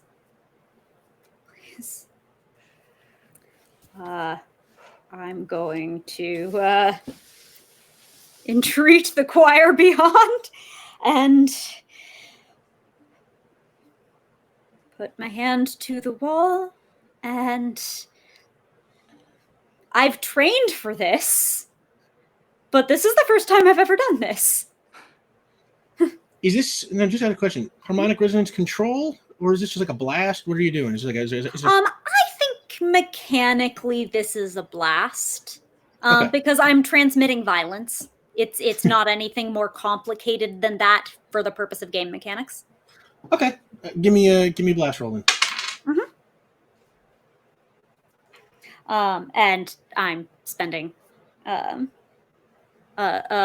point of. You have choral 2. The community beneficence. has 3. No, I'm spending one of my 4 points of choir. Oh, That was what is the this again? Probability control. probability. Oh, what you Probability just control. got. Oh my goodness. Yes. yeah.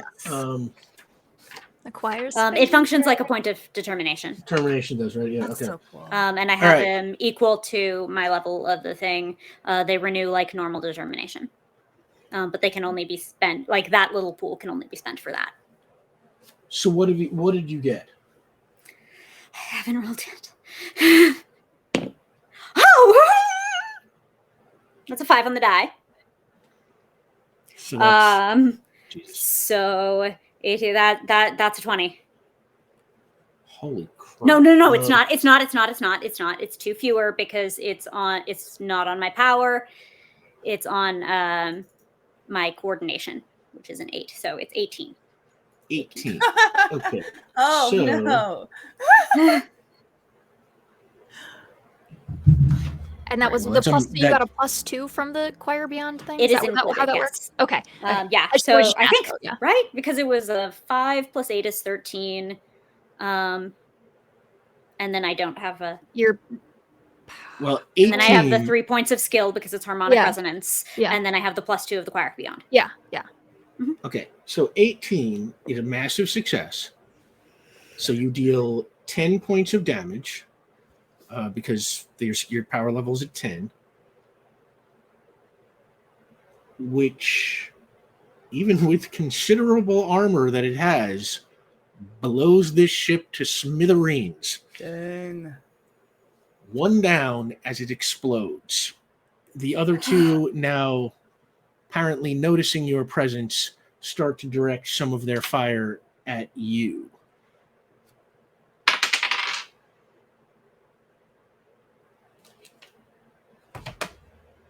All right, you take some hits, but your armor absorbs it.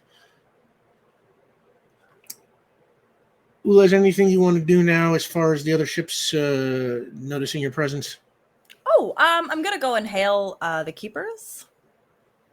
Okay. You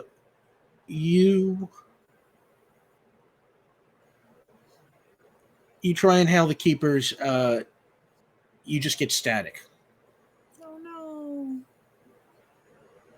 Okay. Well then I'm gonna keep maneuvering so we can keep taking out the Alpha Combine ships. All right, give me another handling roll. Hey. 12, 13. Okay. With your ship being so much faster than the Combine ships, and you really starting to get the hang of this now, you seem to be right now having an easy time staying out of the way of their fire and keeping on their tail. So 2 more ships to go. What would you like to do? Dearest allies. Same bad channel. I will try this, yes. I think the blast probably feels like a physical because it is communicating effectively kinetic force, and they still look like they took that hit. Producing a big sound, like, you know what it is to just like really bellow to the point that you almost like lose a little bit of your air and you just have a little of the woozy. That was a big hit. They don't look like they could do something quite that strong again. You want to try again, Doc, or should we come up with a different plan? No, this will work. Veon, you also have magic. Utilize it. And Betty, can you not breathe in space? Please, we are a team. We should be doing this as a team. Oh, jeez. We Okay. might endanger Benny in this manner. Can anyone what are the chances you could teleport me into one of their ships? We have not been inside. That would be a little bit more difficult. 1 second. Though, however, we may try to, And I'm going to go ahead and try to interface. I'm going to try and hail the Alpha Combine ship nearest to us. And if they establish a connection, I want to be able to use that to access their security cameras. Okay. You hail the Alpha Combine ship, and after a moment, it picks up, and you see an Alpha Combine scout appear on screen. Identify yourself. we greet you. We are Sunflower of Earth. And I'm going to be like tapping over here. Another keeper bug. Give me. It's not an interface because you're not like you're just like traditionally hacking into a computer, right? So it's like give me Honestly, give me an intellect roll. I might have to use determination. 9, 10. Just an intellect? Like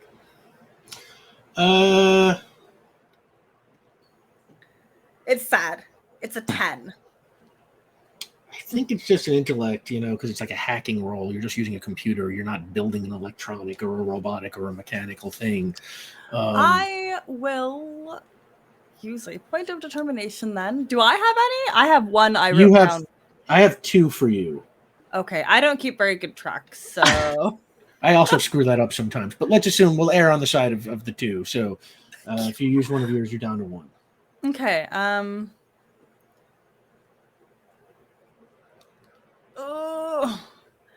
I mean, I'm just gonna be protective. Doing a little strangely because it's through a more aggressive manner. It is a little bit more human. So that's are you doing a reroll or are you bringing it up by 2? I'm gonna reroll. Okay. Because it was a 2. Like so, I'm okay. That's a 4. 7. Oh god, am I looking at 8, 9, 10, 11, 12. 12. Okay, and you don't know whether or not they can detect your presence, but you are in and you can access the security cameras. You see the inside of the Alpha Combine ship. It is sort of dark and They have very awful, tight. awful fashion. We know they have no style. You have seen, these similar ships when they invaded Earth. Your own ship is sort of built from the remains of one. Except more fashionable. We have color. Oh, yeah, way more fashionable. They do not have a Sandy Carper original paintings on every wall. Or Lori original paintings. Come on. Or Lori original paintings, yes. So, yeah, you can now see in. Okay. And then, like quickly to the side. Oh, Benny, I can teleport you in. Are you ready? Cadrax, Sam had a thing for Benny. Do we want to take it now, or do we want to leave it for later? That's up to you. Let's do it now. I think you. All right. I should do it now. Cadrax is going to go back into their kit, and they're going to grab the super strength serum and hand it over to Benny. Oh, wow. The super strength serum. Oh, my God. That goes way back. To season 2. Yes. Season 2. Oh, my Lord. Did you say it was +4? +4 to strength for a single page. Nice. Okay. Yeah. Let's do it against the Alpha Combine. 4. Holy God. Yeah. What was I thinking? Yeah. Okay. And you have. You were thinking we were level 2. It was season 2. It was season 2. I was thinking you'd use it much quicker, but I respect your patience. Good things come to those who wait. So Benny, your strength is 12. now up to 12. Yeah. So what are we doing here? I'll take it. I put a hand out to Ulas because I don't know how this works, and yes. And I'm just gonna go ahead and teleport them. I will go with them and then bring myself back. Ulas, give me a teleportation roll. Yep, gotta make sure we don't get stunned, because if we do, bad things happen. God, where is that even? Terrible. I have to scroll up. Wow, tells you how often I use that. Are we still? Do we still have telepathic connection? Was that your little magic still? Yeah, or did you use it for it's still something else? going. Okay, cool, sweet. Then Awesome. Yeah, because our radio. you might have to direct me. Level 9 though. Oh yeah, you're fine. Okay. Bam, you appear on the Alpha Combine ship, and then bam, Ulas. You said you teleport right back. I mean, I give them a quick exist well and be safe. Okay. Sure. Okay. Don't want to. Can you get like they point me in a direction real quick to start which way to start running? Okay. I'll be in touch.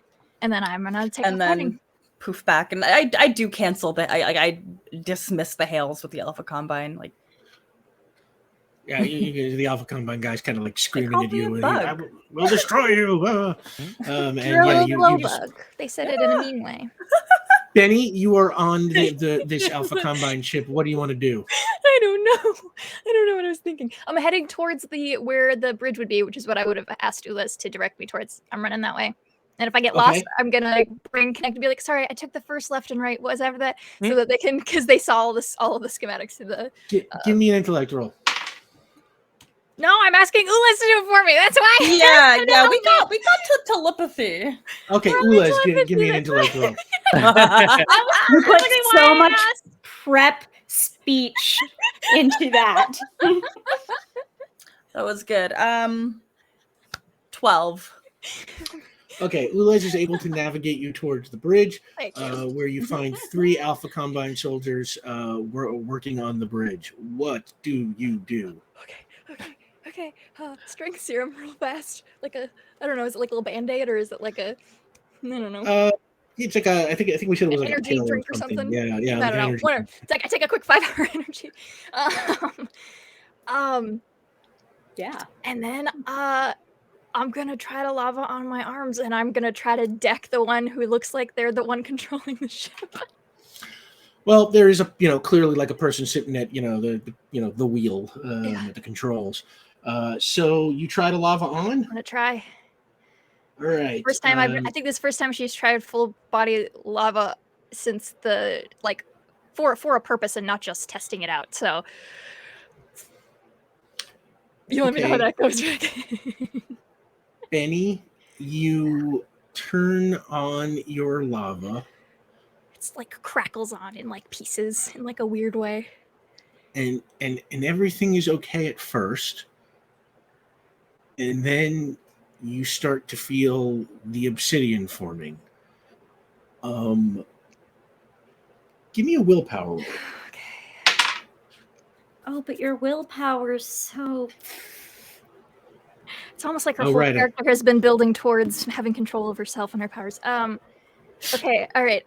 This is an attribute roll involving my powers. Can I add my power specialty? Yeah, I would say so. This is about as clear cut as it gets, and I am literally trying to see if you can control your powers. So, 15. Benny, you are able at first to dissolve the obsidian back into lava. But then you get a little ambitious. And bringing on 15 points of willpower, you turn your fists into obsidian on purpose. And lava flows over them as you now have lava rock fists. Do they look the same? Does it look the same as before? Beneath the lava, it is a little difficult to tell, but you think maybe you see the reflections of gemstones set into the obsidian. I'm gonna do a big punch, Rick. Give me a prowess roll. Okay. Where's my Alpha Combine guy? God, I have so many papers here. Okay. All right, here he is. Okay.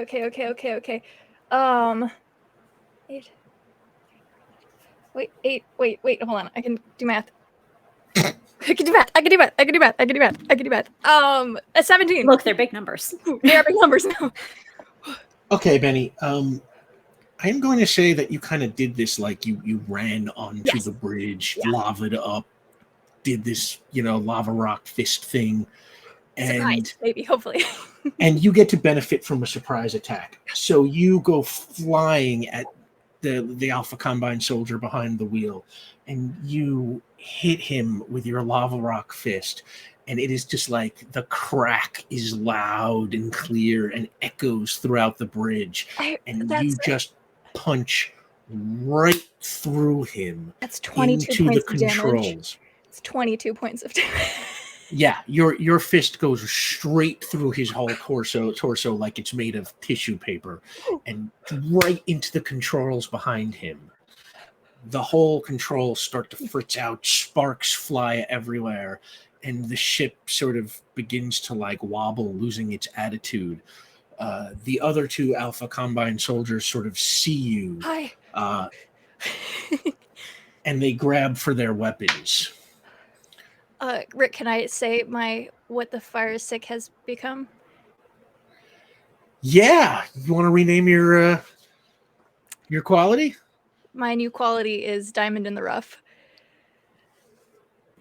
I will make that change on your sheet. Diamond in the Rough will function as a regular quality. Sometimes the lava is sick and you will not be able to deal with the obsidian. That's how it's a negative quality. And sometimes you will be able to play it for extra strength by turning your fists into lava rocks, like fire close as kept. So the two of them pull their guns, they aim at you. Roll initiative. Oh no! Oh, you guys. I dropped my thing on the floor. That's an 8. That's an 8. Okay, you go first, and then they go. Yes. Okay. Are they near me? Like, are they like on either side of me? Oh yeah. They're very close to you. The whole bridge is not that big. Okay. I think Benny's feeling a little riled up, little jazzed. She just had a 5-hour energy shot that gave her real big strength, and she just punched a dude through a dude. I'm gonna burst. Oh my god. Okay, you're gonna burst. So give me an aura roll. Oh, that was not a good one. That was 11. 11. Yeah. Are you using What do you have? I think it's just Your aura. 11. Unless Okay. I mean, no. Okay, what if I dumped the? Well, I don't know if that's worth it. If I dumped my last determination into it, That is up to you. Would it that? You could I've reroll lost or my- add 2. I think it's worth it to reroll because I rolled a 1. I'm gonna spend my last one and do what am I gonna do? I just used Diamond in the Rough, so I'm gonna do Fire Close is kept. She's been keeping it real close recently. Sure. Okay. I think that works. Okay, and then that is only a little bit better. That's 13. Okay, 13. You burst, and Magma explosion. that is a major success against each of them. Oh, And you can see that they are both certainly hurt. there are shards in this burst, I think. And a major success, I believe, is a stun outcome. So you actually get to go again as they are. The lava kind of drips on them. You kind of hear them like scream, and they try and reach for their weapons, but like with the pain, they just cannot kind of function. Okay.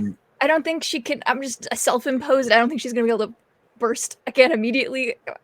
Like I feel like she has to like reconstitute to be able to do that again. So I'm just gonna like try to like deck one of them. Okay, give me a prowess roll. Okay.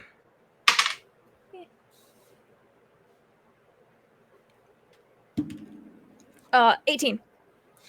18. So that is a massive success. You hit that dude. He just goes right down, knocked out, easy.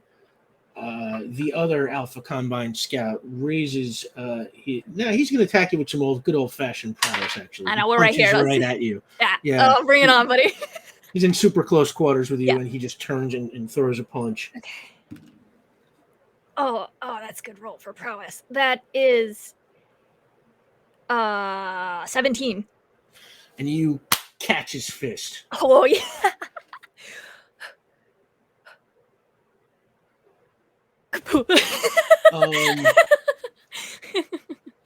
In fact, I think he takes 10. 10 points of damage from your aura, and that finishes him off. She goes to punch and he falls it goes over his head as he falls. She goes, oh, that'll work.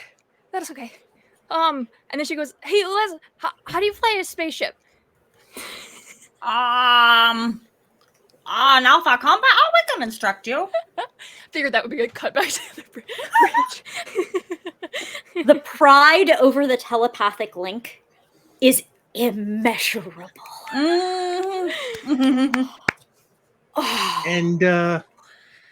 And that last Alpha Combine ship now apparently realizing that its 2 cohorts have been defeated, pulls off and retreats. As I see that happening, I turn to Cadrax and I go, hey, Doc, watch this. And at level 7, I'm going to turn off binding. I would like to turn on images. Oh, God. Yes. 9 plus roll. That's going to be 14. That will easily turn on images. Great. I would like to turn on an image right in front of the ship itself, almost like a wraparound screen a little bit. And so that's going to be 7 plus roll. That's going to be 12. I think images just work, right? Yeah, it just turns on. Yeah, if there's like an awareness. What are you projecting? It is it looks like you've suddenly reemerged into or not reemerged, but emerged into the atmosphere of a planet. Like you were just teleported and you're now flying at like a rocky surface. And you watch the ship's like flying, and suddenly like its course starts to deviate, and then you see like the cockpit flies open, and the pilot and it shoots out like in an ejector seat, and just like shoots into the vacuum of space, letting the hull letting all three of the Alpha Combine soldiers on the bridge just kind of float off into space.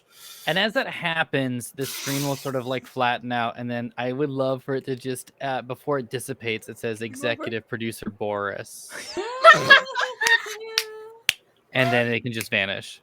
They don't know what that means, but as they else I don't read it. as in their last moments of life, they assume it means something very bad, and all of those Alpha Combine ships are done. The greatest film ever produced. You'll have to let them know. You'll love that. Oh, well, we have a new ship. Should we go home? Your Check-in on your ally? keeper? Yeah, can we catch up to that ship? Where have they gone? Because like I don't imagine they were just idling while we were doing this. Well, they kept moving ahead, but your ship is Uh-huh. much faster than the regular keeper. Little Yeah, our refrigerator little pods. sarcophagus thing. Yeah. Calling it a sarcophagus is just so. Yeah. No, now that we've taken that word for the prison that Donnell was in, let's stick with pod. I'm a fan. I'm fond of refrigerator. It's honestly, yeah. It paints a Refrigerator perfect is picture. acceptable, sure. No, pod is It's very a cool name. Mm-hmm. Multi-syllable. Yeah, so we're gonna try and hail and kind of like, pull up the map and be like, oh, where are they? Oh, right there. Well, whoop, and we'll just kind of zoom over. Yeah, and while giving Benny instructions to guide the Alpha Combine ship over. Sure. Benny, you're trying to fly the ship based on Uleza's instructions. Somehow better and worse than trying to drive in a empty parking lot. I don't know how I feel about this. Everything's in a different language. Do they even have buttons? Who knows? Ulez, Mm-hmm. you bring your ship close to the keeper's refrigerator, and you try hailing again. Yeah. And this time, you are close enough so that you get a staticky picture of an L4 Angelatum, keeper of physics.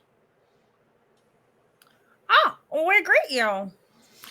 We greet you. We are L4 Angelatum 94928130. Oh, Permission to come aboard. Oh, yes. What is installed? Well, we apologize. This is a new ship. It's gonna be that one, and then yes. Okay, we will initiate a boarding process. And he pulls his ship up along yours, and we will assume you know how to operate your ship and connect the two so that you can open the door and let him in, his ship looking badly damaged. We greet you. We greet you. What? And then they see Cadrax. We greet you. All right. They see Veon. We greet you as well. Oh, we greet you. We are L4 Angelatum 94928130. Our ship is irreparably damaged, and we are in need of assistance. Yeah, we're just gonna drag your ship with us. We've kind of commandeered the other Alpha Combine ship. Our ally is there, and we were just gonna head back home. I live on Earth with my allies. Should I, Cadrax, you are signaling. We will stop. Where are we? We are in space. What are our exact coordinates? I will transmit those to you. And they look you over and say, you are Ulas Galley. Oh, we are Ulas Galley. Correct. We are grateful for your assistance, Ulas Galley. We would surely have been lost without you. Oh, look at that. And Yeah. as he says that, everything around you slowly goes black. And suddenly the four of you are falling through the darkness again. And Ules, you just hear the voice of L4 Angelatum 94928130 echoing in your head, and you just hear, we would surely have been lost without you. And as you fall, something appears below you. At first, it looks like a fire, an inferno raging in the darkness. But as you get closer and closer, you see it is a gigantic, blazing Benny Beckett, as big as anything you have ever seen in your life, and you fall directly at her head. And right before you smash into it, bamf!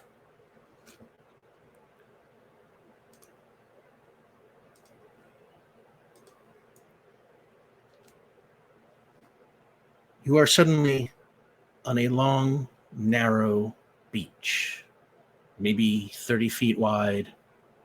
Past that, there's a thick jungle, and you can make out some mountaintops above the trees. And it takes a moment, but it hits all of you pretty quickly. You have been here before. This is Vorton Island.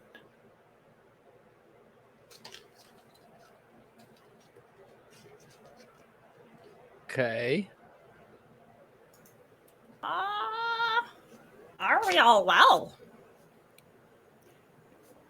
I think so. Yeah, That is a okay. question arcane, perhaps not medical.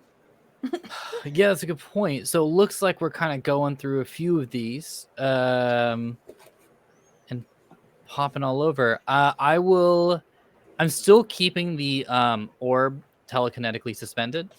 Oh no, the orb is gone. That vanished the first time you Oh, it did. Well, Yeah. in that case, I can use some multiple magics. That's good to know. Oh yeah, sorry. I should have been clear No, about no that. worries at all. That was I did what I did. I would like to turn on my medium magic for. Actually, I'm just going to turn on Danger Sense. Okay, give me a roll. Okay. What level? I'll do this honestly at level 3. Okay. There we go. That's going to be 12 to turn on. And the second it comes on, it's just like buzzing like crazy as a pack of 20 velociraptors come shooting out of the jungle right down the beach, galloping right towards the four of you. What do you want to do? Call the wild, call the wild. Are we supposed to answer it? I was given a direction. Is that the call of the wild? Up? Yeah, please. Cadrax, you take the four of them up into the air, and you are hovering above the velociraptors. First, they try, jumping and swiping at you, but you're way too high for that. And they begin to lose interest and charge off into the trees. And while you are hanging there in the air, suddenly this miniature whirlwind comes shooting from above the trees and smashes into you. And the four of you fall to the ground on the beach. So you each take a point of damage. Nothing too bad. Okay. Did my magma go away when we got transported to a different location? You tell me. Do you want it still on? Well, I didn't turn it off, which is why I was asking if the... Sure, it's still on. And the four of you fall to the ground, and then the whirlwind also kind of abruptly shoots down towards the ground. And as it slows, it suddenly changes into a little girl wearing a beige cloak. And you see that the whole arm of the cloak is singed. And she says, "That wasn't fair." Sorry, I didn't know you were coming. Who are you? My name's Benny. What year is it? What year is it? Yeah. It's a weird question. We've just been through some stuff before where that was a viable question.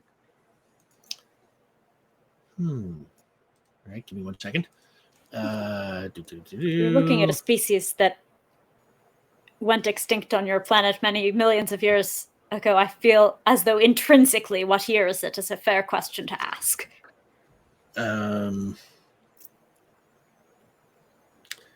Hang on. Give me one second. Sorry, for falling damage, Ulas, how much damage does your armor soak? 4, right? Ulas took no damage, right? Yeah, Absolutely okay, none. Liz. None. No, you just kind of hear like a clunking sound, but I'm fine. I just wanted to make sure that was noted. Yep, confirmed. Thank you. It's 1980. Oh. How are we doing this again? This time we didn't. Okay. Okay. 19. Your name wouldn't happen to be Miranda, would it? And she kind of, do I know you? No, but you will, and that's probably more confusing, but sorry about that, by the way. I didn't hold on, and she'll kind of pull the lava off. Sorry. We have a doctor. Does it hurt? And she kind of looks at you like a little funny. And then she says, I don't know, does this hurt? And she fires a blast at you. Fair. Um, Do I get a save from it? I'm going to call it a surprise attack. Okay, that's fair. It is an energy blast, but it is comfortably absorbed by your damage resistance. Well, I just turned my lava off, so. Oh, you turned your lava off. That's what I said. Oh, Yep. yeah, you're right. I did. I'm sorry. Uh-huh. My bad. So the energy attack actually. Trying to be nice to kids, and they keep hitting me stuff. That's why I avoid See, the this is- kid NPCs. Benny, And I fear them. you People take mocked 7 me. points of damage, That's fair. and I she. deserve that. I deserve that. No, you did not. What? Well, I hurt her on accident. It's fine. Violence She's- is not like violence. She's without little. She's communication. little. She's little. Okay. She's little. Tiny We are human. strangers. She's young. She also has been on this Right. island. You were here your whole life. That's all right. We're not going to talk about it. Just be nice. Oh, okay. We don't. She doesn't know us. We're adult strangers. It's fine. Okay. Would you like to roll initiative? No. I would I like say to, but I won't. No. Hi. Hi. Makes faces at her from behind Benny, so Benny can't see. Okay. Miranda. This is gonna be an even weirder question. Do you know why people? Okay. I don't even know what the question is. I don't know why we're here, but people get dropped here to turn them into dinosaurs. So I don't. This is maybe just an average day for her. Though this place, they know magic, and this is extremely magic. That's true. I look to Veon for confirmation that this is in fact extremely magic. I am speculating out of scope. And she kind of like standing there, like looking like she's ready to like do battle. And she's just like, No. aren't we gonna fight? No, why would we fight you? What? I just said we No. know each other. Or will know Fine, each don't other. fight me. And she fires Okay, a no. blast. I'm gonna. Can I try to? Can I try to like lift her hand up from when she sticks it out again? I was ready for it this time. I just want to like Roll direct it coordination. upward. Okay. Oh my goodness. Okay.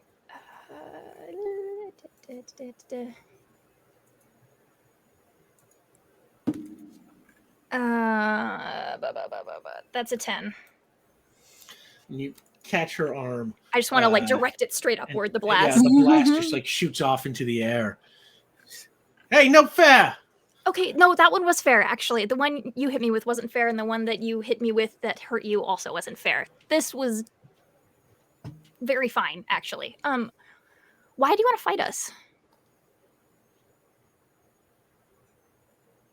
I like to fight. Huh. Daddy I taught just- me to fight. That's, yeah. That's Do you fair. like dinosaurs? I think they're pretty cool, yeah.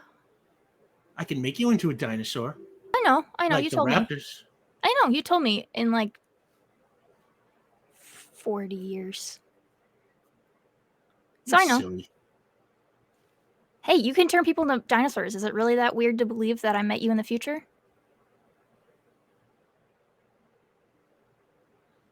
Daddy says I should fight anyone who comes onto the island, or turn them into a dinosaur if I want. Have you ever tried boxing? Or do you just fight with wind? Magic. Magic is the highest form. Okay, well, I have been in a few situations where my magic got taken away, and it's good to know how to throw a punch. I'd show you if you wanted. Daddy says magic is better. Daddy is my teacher. Are you saying he's wrong? No. Magic's pretty powerful. A bunch of my friends are magic. They can do way cooler stuff than I can. But sometimes my magic doesn't work. Contingencies are tactically valuable. Yeah. Make a willpower roll. Oh, jeez. I don't think I. Hey, I have a specialty in imploring. We never renamed. I mean, My ability to appeal to someone. Oh yes, right. Oh, yeah. Appeal, I guess maybe. I don't know. We never found a good name for it. Earnest, yeah, but like earnest. a verb though. Yeah, earnest is a verb. Earnest, like, hey Vern, it's Ernest. Can I add that? Ernest goes to Vorton Island. Oh, sorry. Ernest. Yeah, you can. Yeah, you can use that. Okay, 14. 14. Show me. Okay, come here. And she's gonna stand over kind of by where there's like, she'll kick some sand so that it's flat. She's like, okay, are you right-handed or left-handed? Left-handed, but and she kind of pulls back her robe. She's like, "But you burned my arm." And I did, her and I arm asked is you. kind of like singed. I asked you if you wanted help. me. We can help.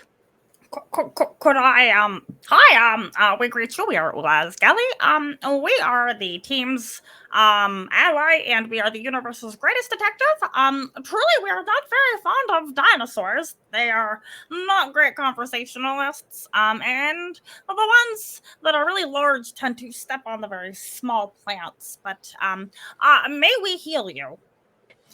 And she kind of like pokes at like your, like at your armor, and she's like, "What manner of beast are you? We are Ulaz Are you a Galley. monster?"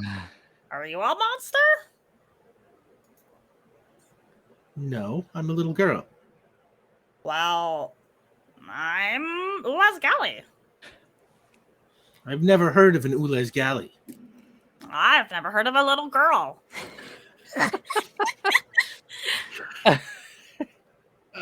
You know what, Ulez? She just kind of holds out her arm to you, as you have rhetorically checkmated her. Yeah. Willis had to dig deep into the Maria memories. Yeah. Yeah. How I do guess you what? There's class a little another girl in here kid? too. I have no retort to that, so yeah.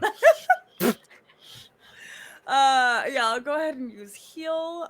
See the benefit of going lower. It's not always that it's the highest art. Sure, sometimes you've got to go low. I love it. Let me double check my heal because I think I can heal 2 people as long as I can touch them, and that way I could heal Benny. Where did I write it? Over here. Your healing, which now operates with a burst, you can heal. Oh, I gotta do a determined effort if I want to make it. Well, you have a burst on your healing now, so. Oh, I'm not looking at that. Haha. Yeah. Oh yeah, look at that. Okay. Healing, you can restore up to twice your power level in stamina to any given subject in an issue. So your power level for healing is 5, so you can fix Miranda's arm and you can give Benny back 5 points, which gets her to 14. As well as if I'm blast, I might as well heal everyone else the 1 point. Yeah, you can certainly give Cadrax, Ulez, and Cadrax, Veon, and yourself all back your point. Sorry, how many do we heal? Do I heal? 5? You get 5, so you're back up to 14. 15, because I have 15? 17 now. Because my willpower. Oh, okay. Yeah, right. Your willpower. Again, I told you, Right, I swear 17, I am not power gaming. And then you lost 7. 7. Okay, yeah, okay. So that so she sees her arm heal, and she says, "That's a neat trick." Oh, yes, it is very useful. Being able to take care of your allies in times of need is basically invaluable. I have no allies, just Daddy and the dinosaurs. Well, that sounds like a lot of allies. So, That is a lot. and I told you in the future. Ready to throw a punch? You're weird. I know. So are you. Welcome to the club. Let's go. Okay. So left-handed. She tries to imitate the posture that you're standing in. Okay. So since you're left-handed, you're going to do what's called southpaw stance. So you're going to sit. Your left hand is going to go backwards. Right hand's going to be forwards. You hold like you're holding two flashlights. Yeah. Keep those. That's defense. Your elbows, your fists, you're going to defend your face. All right. Throw a cross punch. You're going to take your left hand, turn the palm down, and stretch forward. Yeah. And do it quick, like you're snapping a towel.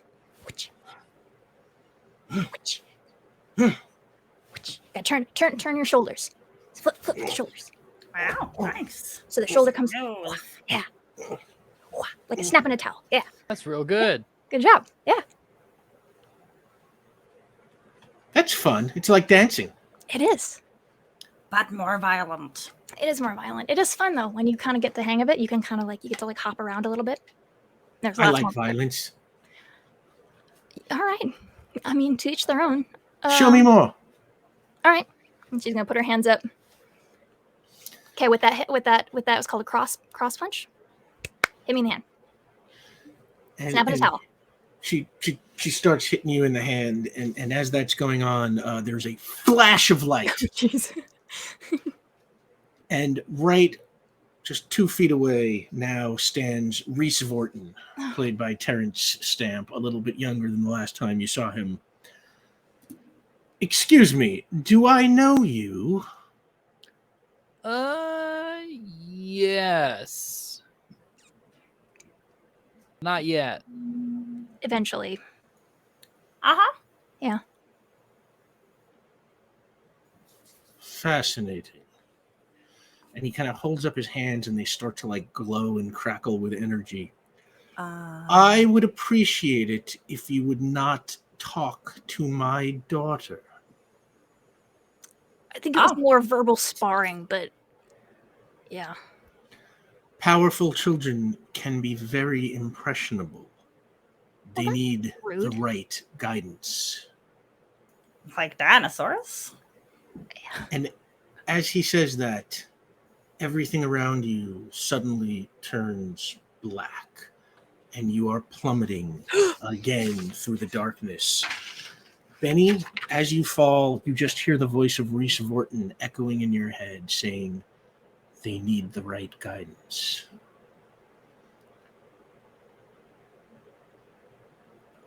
But this time, as you are falling, you feel blasts of power that vibrate through you like an earthquake. And beneath you now, you see this gigantic Cadrax Eversinger. You fall directly towards their head, and right before you connect, bamf. I think my mouse died, but hang on.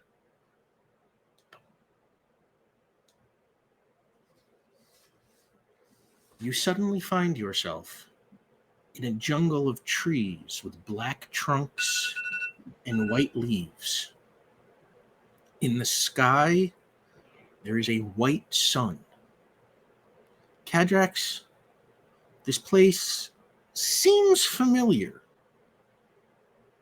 but you barely have a moment to take it in before you hear screams coming from somewhere to the east.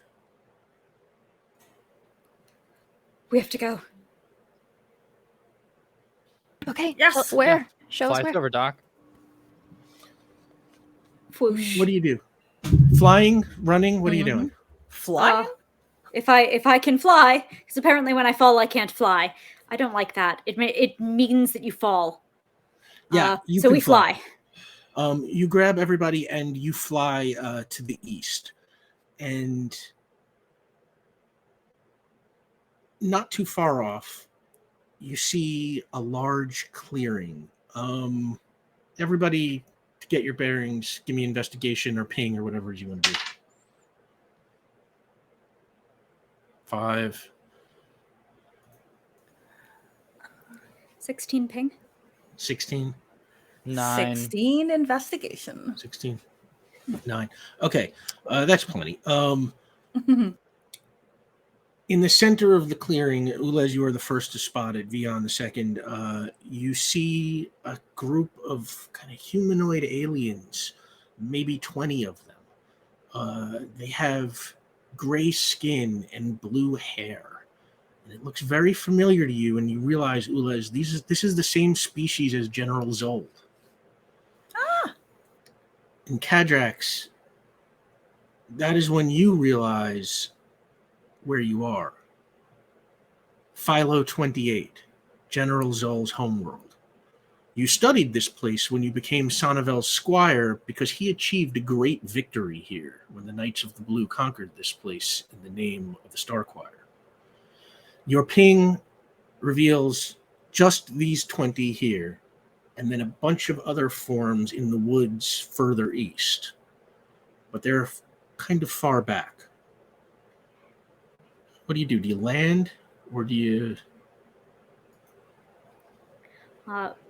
Yes, we need to land, get a better idea of the threat, and stand ready at their protection if necessary. And only then we might advance onto whoever they are. Who is screaming? Who requires assistance? I cannot determine. As you go down, you can see, the screams are coming from this group of 20 who are huddled in the middle of this clearing. They point to the sky and go, "Here they come!" And they sort of, they look like they're about to ready themselves for combat. But Ulez, with your high roll, what you realize is they are sort of only armed with like sticks and rocks. Well, these are not warriors. They have but the most primitive of weapons. And they face a great threat.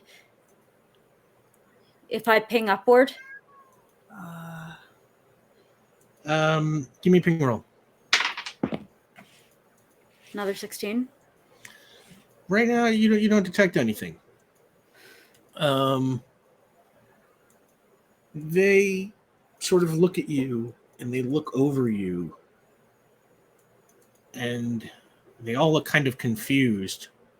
And then one of them kind of steps forward, like holding this like branch, and they say, "Are you Star Choir?" We are here to render you assistance and protection from your enemies. Who are you? I'm Cadrax. Just Cadrax. They all look at each other. What can you do against our enemies who level cities and destroy villages? Perhaps not enough, but I can uphold my oath. And as you say that, suddenly a figure comes bounding over the trees. You have seen this sort of style of flight before when Sunny and the Knights of the Red were on Earth. And the figure just superhero landings kind of right in front of you and looks up. And Cadrax, you find yourself face to face with Sonnevel. And as you stare at each other, another and another and another. And you are suddenly surrounded by 5 Knights of the Blue.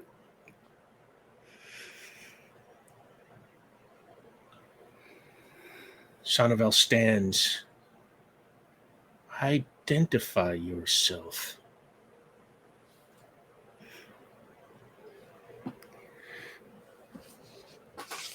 I'm Cadrax.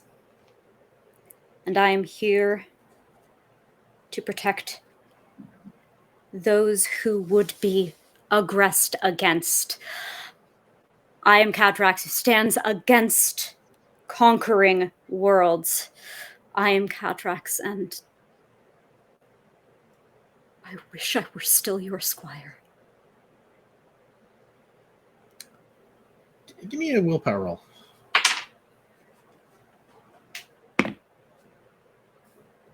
That's a 1 on the die, Rick. And Sonnevel says, "You must be mistaken. I don't know you. And these people are not in need of protection. We are here to protect them." And one of the Pholoians sort of yell, "We don't want your protection." And Sonnevel says, "But you need it." And he looks at you, Cadrax, and he says, "Now don't make this any harder than it needs to be."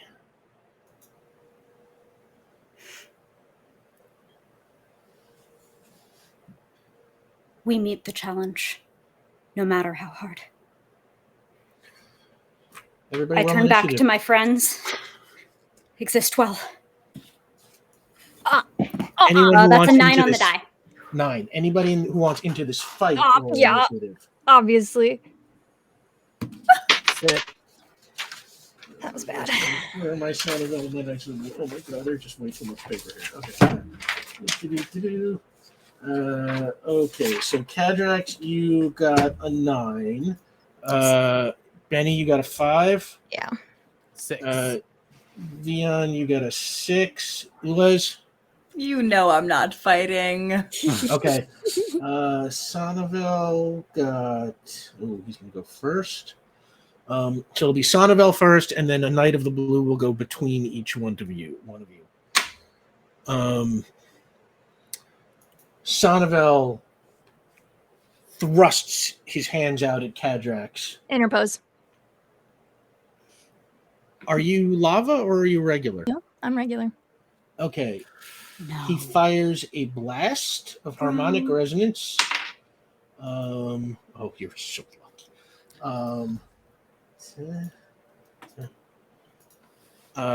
What's the you- resistance for taking the hit?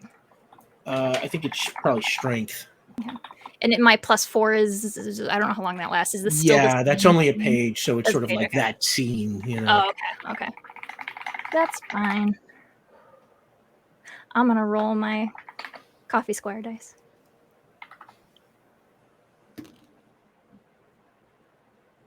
And that is a 14.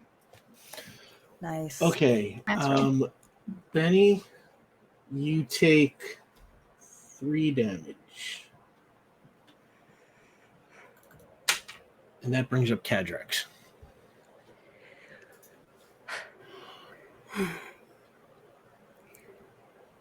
I'm like now in front of them, I think. Like, Yes, it's true. But here's the thing. I fly. oh, not in a stopping way. Just like a Benny turns back and gives you like a go get him. Like, So it might It's the look demons. like a bounding leap, but I would like to aura in to the knight to whom I swore this oath. Okay, Cadrax, your aura, what's it, 10? Is it same as your harmonic It's at resonance? 9. It's 9. Oh, right, yeah, because you got to transfer. at 9. Yeah, 9 and 1. 9 and 1. Okay, so... So I'm going in for a prowess hit is all. All right, give me a prowess roll. Okay. 13.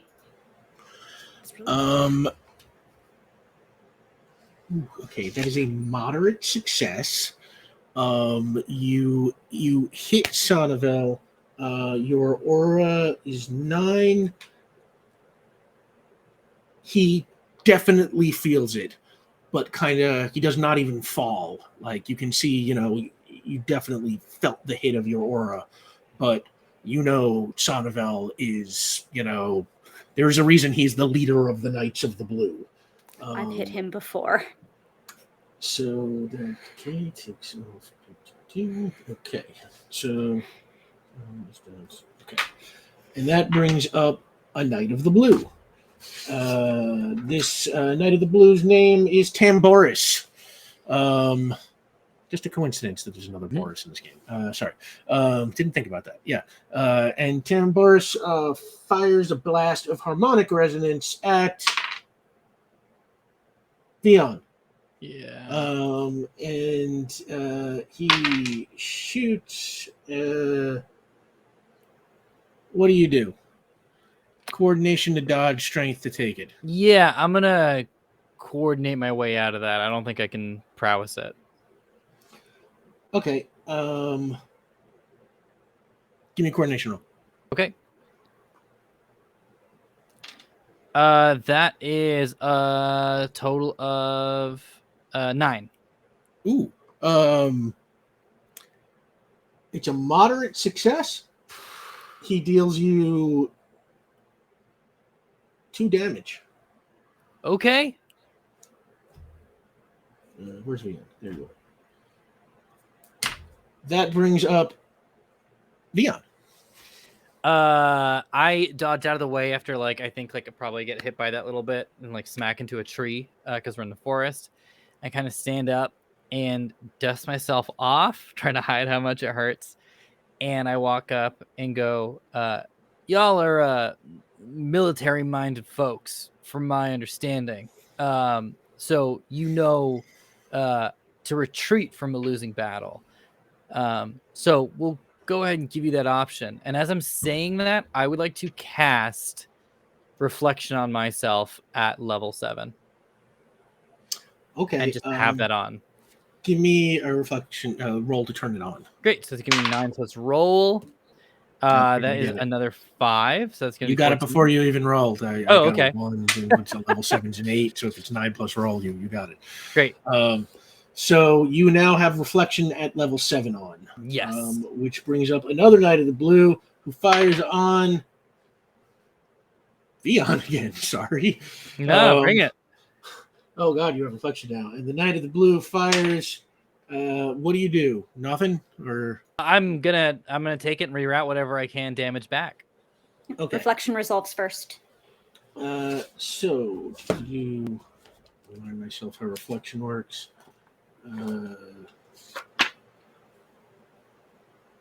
Test your reflection power as a reaction with the attacking effects level as the difficulty. All right, give me your reflection roll. So level 7. Okay, 7 plus roll. That's gonna be 11. That is a major success. It just shoots. He shoots you, and it just hits right back at him and knocks him on his ass. He is not unconscious, but you can see he really, really did not like that. He seems way more affected by it than Sonnevel was by Cadrax's attack. I'll turn to the others. Yeah. So retreat. What y'all thinking? How you feeling?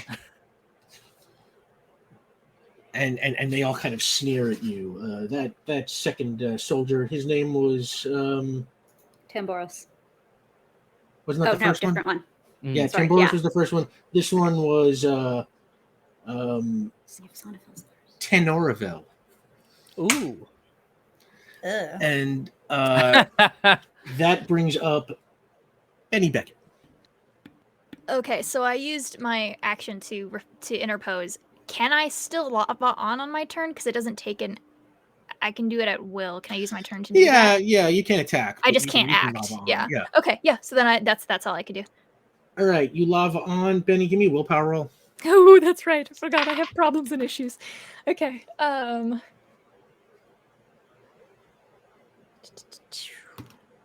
15. Okay, you seem to be able to keep the obsidian at bay. You are not quite able to get your lava rock fists going again. No. I think in some of the obsidian shards, the team would be seeing the full body with the obsidian bits for the first time on purpose, and there's a little bit of iridescence kind of peeking through some of the those shards as they kind of swell back into the lava and reappear. And that brings up Polyphonus, who blasts at Ulez.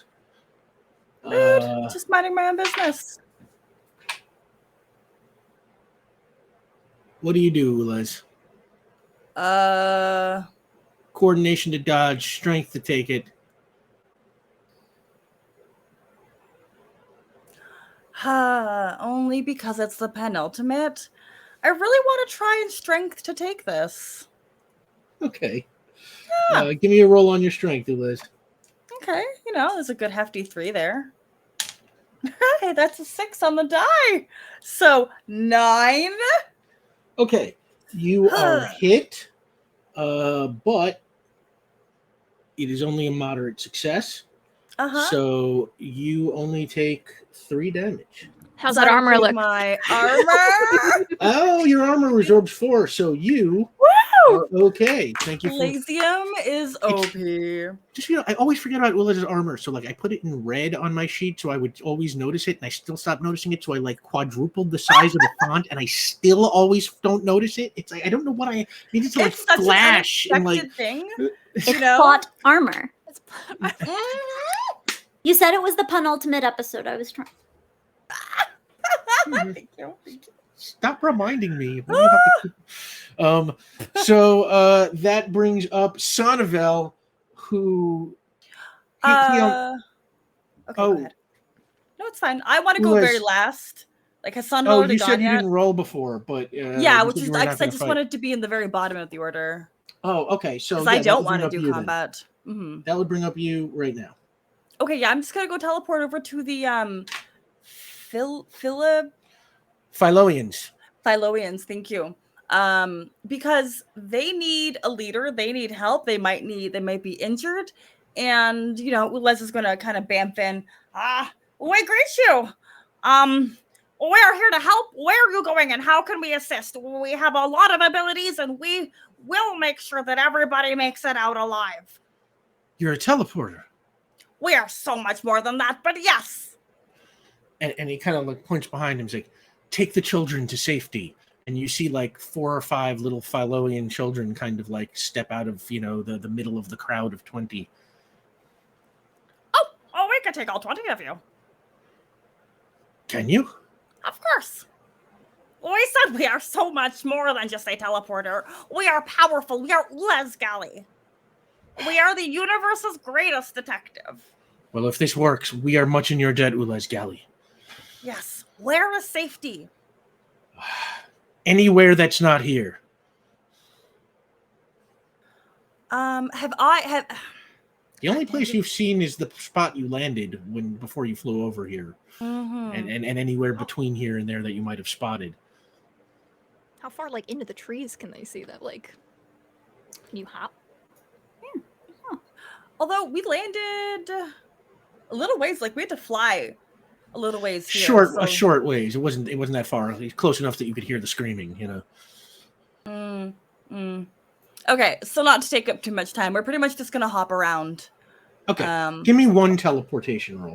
Oof. Okay. Got 1 more. I need to use that point of determination. So that's gonna put me at 0. This is gonna be. Honestly, you mess with one of us, you mess with all of us. Yeah, I think that works. Feels right. We're all trying to fix this. We are all in this together. Because I need to re-roll. Okay, give me the re-roll. That is significantly better. My teleport is coming out of a 5, and that's just a 10. Okay, and you bamf the 20 of them away, and you start finding your way through the jungle, and one of the Philoians sort of pointing you that way, and okay. And getting everybody hold on. And they are holding on for dear life, and all seem terrified. But that brings up Sonnevel now, and Sonnevel, he doesn't even see the rest of the battle. He's just fixated on Cadrax. And he looks to you, Cadrax, and he says, I felt that aura. You're one of us. I finally did it. I let the power out.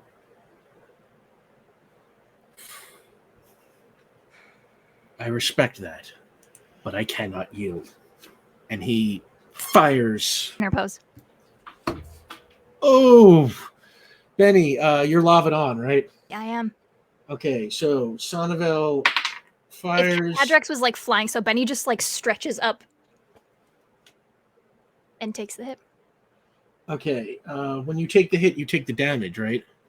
Well, I can still roll to take it, but take it, right? Okay, I take the hit, and he can't try to hit Cadrax. All right, give me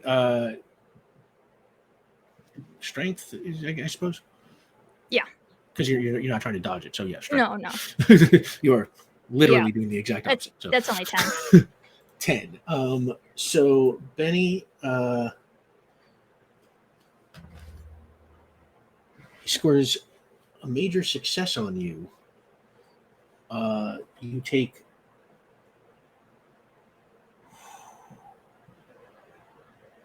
You are unconscious. I'm Lavadon, so it's. Oh, you're Lavadon. Yeah. So you take. Don't scare us like this. Your lava absorbs what, 10? Yeah. All right. You take 4 points of damage. Oh my goodness. You're down to 11. Oh, you're so lucky you're Lavadon. That was why I Lavadon. And that brings up Cadrax.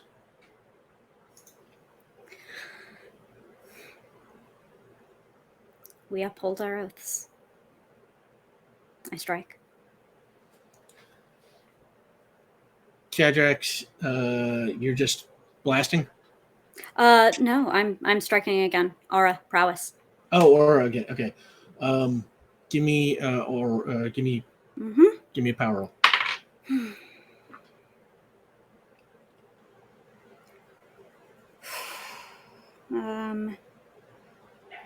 Yeah, I'm gonna uphold my oath. I'm gonna spend one of my points of determination. Okay. Uphold your oath definitely applies. Good. So then that. All right. Good. That's better. That's a 13. 13. Okay, so he got.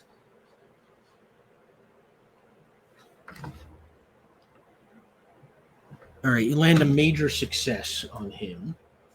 And you deal, 9 points of damage with your aura? 15. So 15 points of damage with your aura? Aura plus strength. Aura plus strength, right. Okay, sorry. Yeah. 15 points of damage with your aura. So yeah, if we were doing this dragon game style, it's like 9 points of sonic and 6 points of bashing damage. Yeah, luckily we don't have to get into that right now. But yeah, he definitely felt that and kind of like stumbles backwards, and you see him kind of have to brace himself a little bit.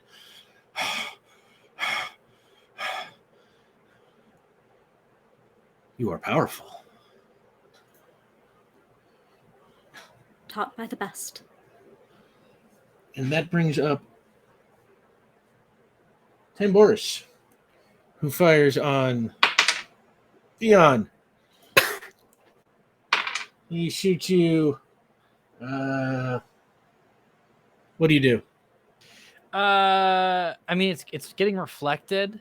Yeah, you still have the reflection on. Yeah. I'm just taking it to reflect it right back.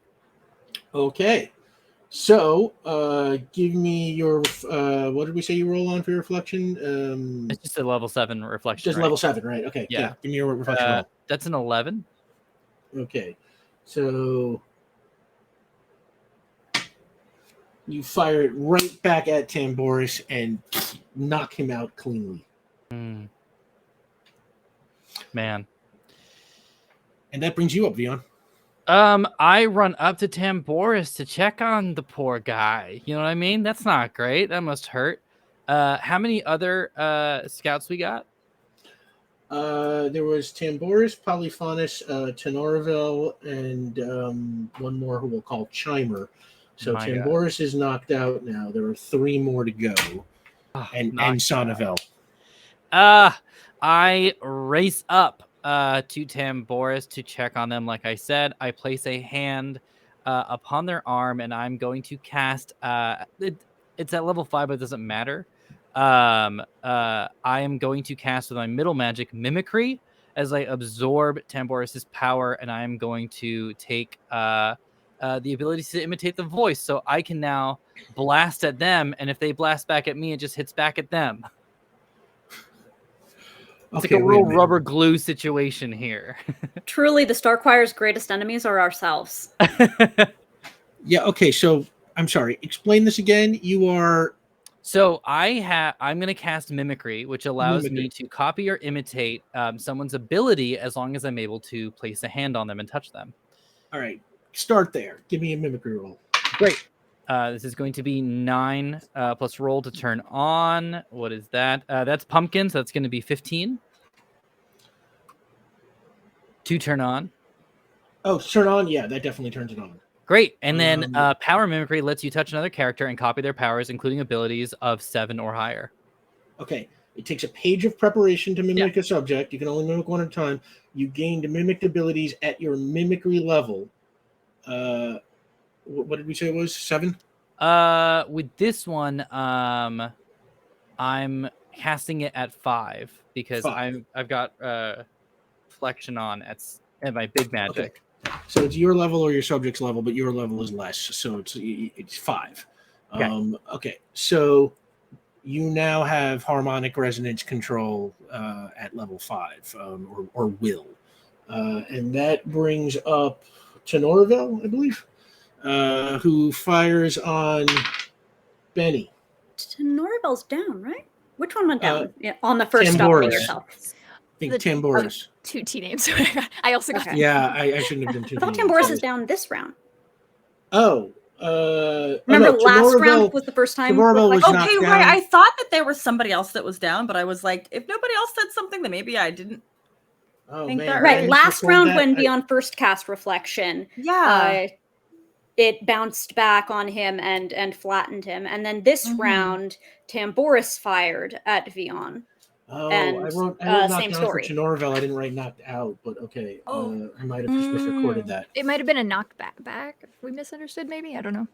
Yeah, I might have misrecorded it. I usually write knocked down or knocked out, and I might have written the wrong one. But let's assume that Sam remembers correctly. So that means 2 of them are down. So that's not Tenorville attacking. That leaves Polyphonus and Chimer, and that means that there's no Tenorville there, which brings up Benny. Okay. Sorry. Who's got Cadrax and Sonneville, and then Zulez is gone. Veon is nearby, And you're on Interpose. and I'm on And you're on Interpose. Interpose, and there are 2 other Knights of the Blue left. All right. Benny's gonna look up at Cadrax and wait, no, I use my Interpose this turn. Yeah, I'm just gonna. Can I move? Or can I just not attack? Yeah, of course. Okay, yeah. So Benny's gonna look up at Cadrax and just kind of give like a you got this, and then it's gonna like tuck around kind of behind them and have their back. Okay. Facing the other combatants, because I can't attack right now, so kind of just in fighting stance behind them, facing the other Star Choir fighters. All right, we'll say that brings up Polyphonus, who fires on Cadrax. Cadrax. All right, I start with a reflection roll. Yeah, give me a reflection roll. Yeah. I'm so sorry. That's a 12. 12. Okay, you reflect his attack back at him. He is knocked down and hurt, but not knocked out. Copy. Knocked down. And that brings up Sonneville, who kind of digs in, takes a deep breath, spends a point of determination based on his quality of an iron will. Cadrax, you get that point of determination, bringing you to 2, and he fires a harmonic resonance blast right at you.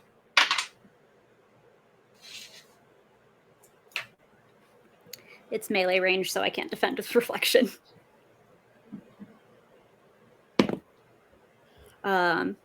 That is an 11 to defend. He scores a massive success against you.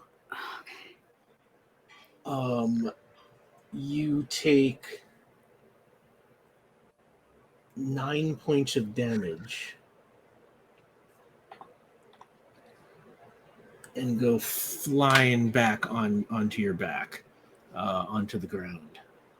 Well, let's remember how you burst healed us. I would Yeah. be down had you not done that. Whew. Love your support class, people. Thank you. And then Thank Sonnevel says, "Enough!" And he points at Polyphonus and Chimer and he says, "Stand down." And he walks over to you, Cadrax, and he kind of kneels down next to you. And he says, "I'm sorry that was necessary. I have the utmost respect for you as a warrior." I'm gonna try to stand up. And he extends his hand to you.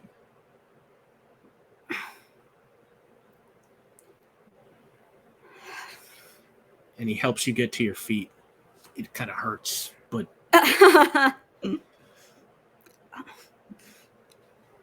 what is it you thought you were going to accomplish here? To stop your invasion. You thought we would just give them their home back.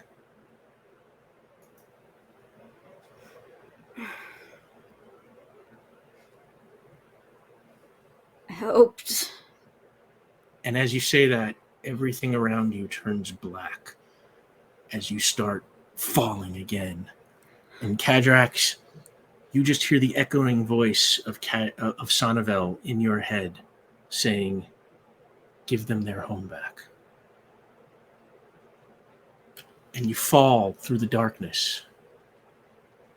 And this time beneath you, you see Veon Vigor, big as the sky, smiling, waving. And you fall directly towards his head and you brace yourself to hit, but it does not happen. Bamf! But this time, you don't magically appear anywhere. You fall right through him, and suddenly you see this whirl of images. There doesn't really seem to be any rhyme or reason to them. You see different places: ancient Mesopotamia, classical Greece, medieval Japan, Renaissance Europe. You see Aztec pyramids, terracotta warriors, buffalo charging across the American plains. It all, 1,000 other images, and they all go by so fast, it's impossible to take in. You see faces, hundreds of them, all ages and races and genders and religions, again, just swirling in with all of this other imagery, all going by too fast. And Veon, they're all strange to you. But even though you don't actually recognize a single one, you know every detail of every one of them. And the images spiral and they mix faster and faster until it's all too much to look at. And then you all black out. Oop.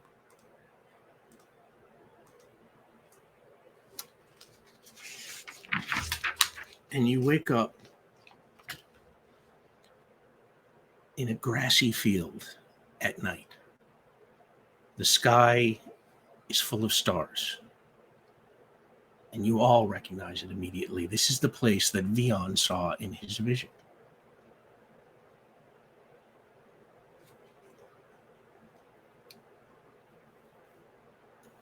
And you begin to come to. Oh, Okay. says, are we 1, 2, 3, and 4? Are we all well? I'm all right. Doc, how you doing? You took kind of a bit of a hit there.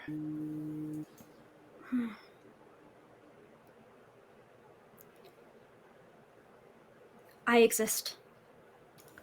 Oh, Well. not well. No. And I'm gonna go ahead and heal Can you do you twice in one episode? Isn't that like you a limit? cannot. It was somebody different. Let me yeah. double check. Yeah. Actually, yeah, I don't think you can double up on the character twice in a Yeah. session. Yeah. Veon could probably cast a healing. More than this in the same issue requires determined effort. Oh, that's true. Yeah. We do have community determination. For Yeah. each of the level and power And side it is your here. thing. I'm not very good at it. Up to you, Liz. Yeah, take a community determination. Okay. Yeah. Okay. I So think it's worse. It's a blast heal too. So I might need a little bit of help too.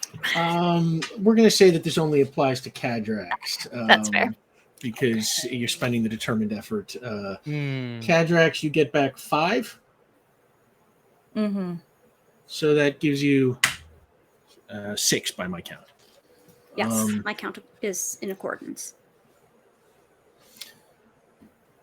What do you want to do? I look around. What do we see around us? Grass, stars, and as you're looking around, you hear a man's voice say, "It's ancient Astrovia, or a magical echo of it, at least." Oh. And you turn around and you see an old man wearing heavy robes. If I had to cast him, I would say he's played by Christopher Lee. Veon, Benny, Cadrax, you recognize him from a sketch you once saw at Fritt Manor on your first visit there.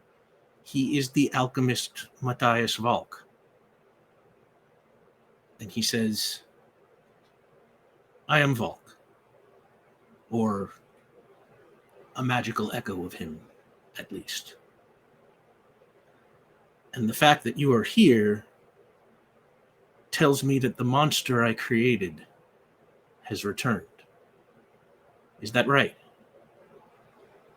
Yeah. That'd be correct.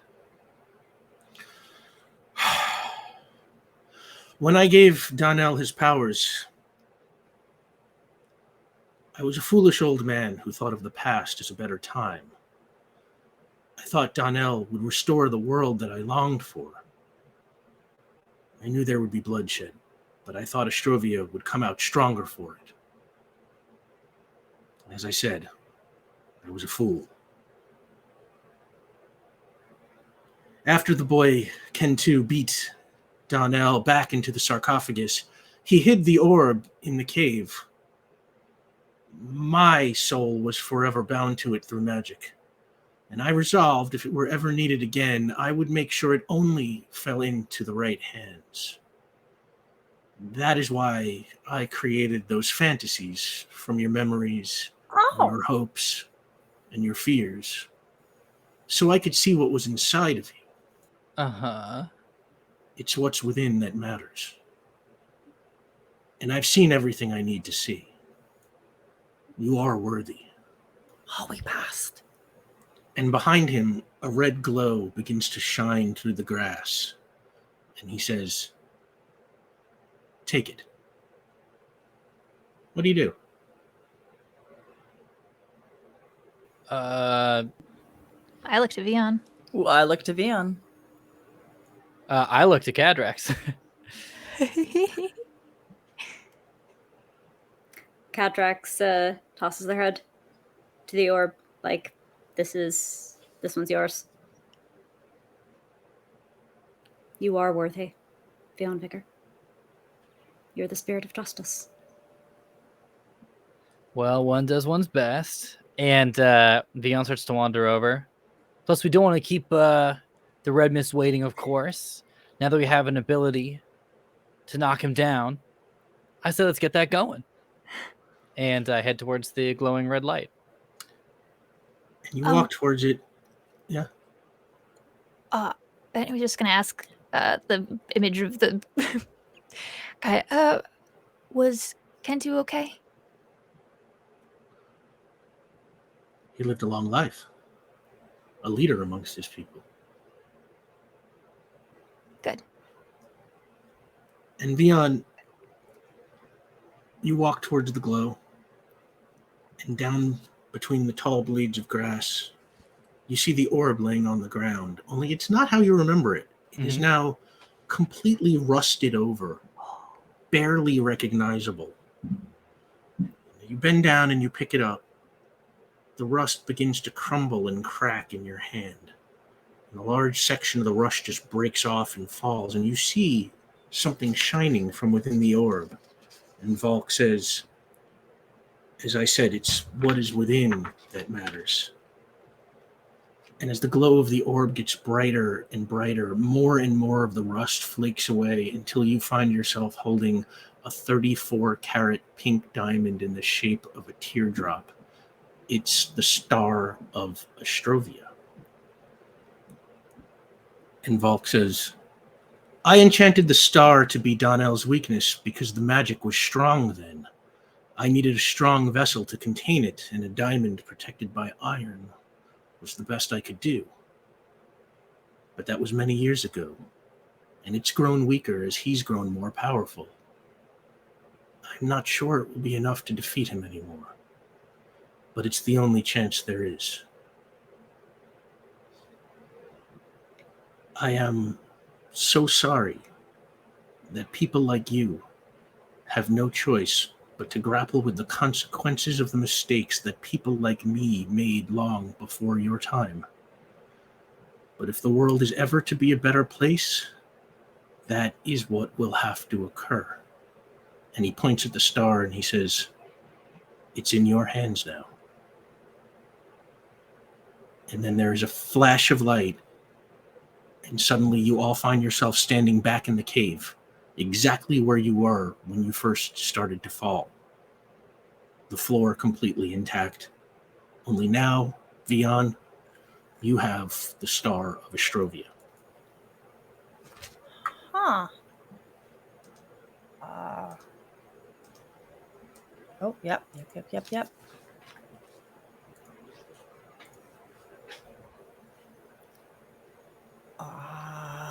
So we have the tools. We completed our quest. Almost. Now all we Well, need to do is fight a centuries-old villain with the power to aggravate any of us into a rage against each other, to use all of the mighty powers on display tonight, except one. Compassion. That which proved us worthy. oh, Yeah. huh. All right. Yeah, that's a big leg up because that guy's the worst. Mm-hmm. The compassion can still be there. We just got to give it to Port Ruby.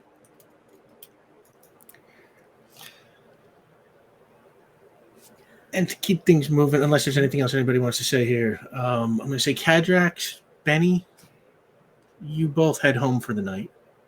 Veon, Ulez, you also make it back home. Ulez, you go to check on Lori the Lorgan, something like that. Oh, yeah.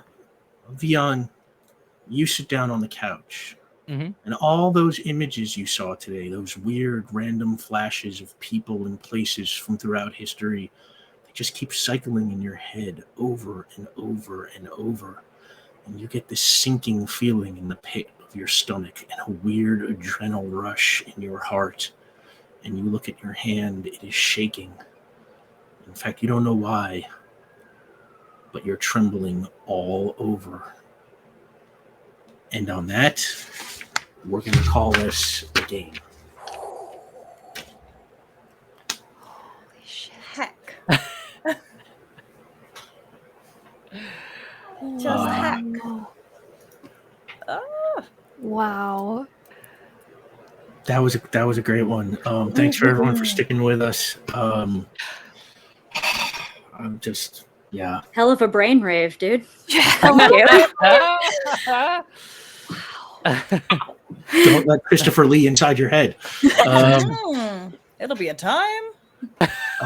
So, yeah, real quick, go around the table. Tell the good people where they can find you, starting with Caitlin Bruder. Hi, I'm Caitlin Bruder. You can find me on Twitter at KKAMABR for all the things that I'm doing. I'll be here next Sunday I have a podcast called Stone Houses, an amateur guide to fiction, fable, and folklore. You can find that on all podcast hosting platforms. And this, I can't say anything specific about it yet, but I will tease a little bit that I am producing a new podcast. It will probably be a while before it's out, and that's all I will say. But it's the writer I'm working with is just knocking my socks off every single time we talk. So y'all are really gonna like it. So keep an Do eye we out. need to send you more socks? You might need to. I think I'm running devastatingly low on socks. An Okay. excellent way to contribute to Caitlin's sock budget is through her coffee. Yes. Well done, Sam DeLev. Yes. That's That how seems they like roll. a perfect place to pivot to Sam DeLev. Oh dear, hello. I'm Sam DeLev, the internet's problem. Just gotta keep moving fast so they don't find me, but you can. The schedule for which is on twitch.tv/Delevely, DELEVELY, as well as my one-offs on Twitter at Tchaikovsky, CHAIKOVSKY. Be Zelda. Hey y'all, I've been your non-binary busy bee. You can find me on Twitter as @B_Zelda. I am a podcaster, host of Anime Attaché, a TTRPG streamer, although I am trying to ramp that down to the best of my ability, so that's really hard to do, so I'll be announcing a new show soon. So while I'm not doing that, I don't know how to, what is no? I can spell it, but I don't know. They're like Michael Corleone. Every time you think you're out, they pull you back in. This one last job. When I'm not streaming, I am the community manager for Alchemy RPG, which is a brand new VTT that is a cinematic experience and just kind of changes the way you play tabletop games online. Omar Najam. Hey everybody, I'm Omar Najam. You can find me at Omar Najam on Twitter. I played a little tabaxi, little pirate boy on the show Bane's Break. Our first season is out, so go ahead and check that out over at Pixel Circus. And really quick, I guess the thing to just throw out is you all are so wonderful and creative and supportive. We got to play a game recently, Aces in Space, last Friday, where we just created a mystery story just out of nowhere. And it all just came together. It was so beautiful and so fun. Liz and Drac were absolutely incredible.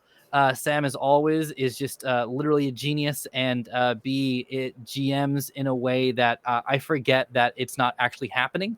So please check that out. And I also, just on the tail of that, want to say to all you folks, if you could do me a favor, grab a notebook and anything you find inspiring that you like throughout the day, whether it's food or a piece of art or music or just the way that the wind is blowing at some point, write it down. Your thoughts and feelings are so important. And I think with everything going on in the world, it's easy to forget that. So do yourself a favor. I don't care how crummy it is. Grab a notebook, jot them down. You're all excellent. And thank you for watching and letting us do this adventure.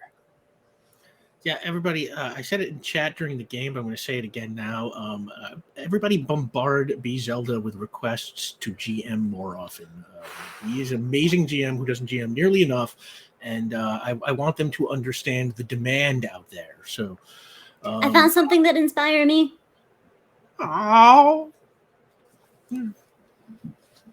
I wrote it down. An impermanent marker. Oh my God, Sam. I'm blushing. Oh my God. You were going to get through that whole cast list without speaking about how brilliant you are. I was going at the end. I've got this whole notebook full of things that inspire me. I don't know if you guys have heard of this show called sorry, keep going. Yeah, speaking of, let's toss it to someone who inspires every single player on this cast, Rick Bud. Oh, no, don't.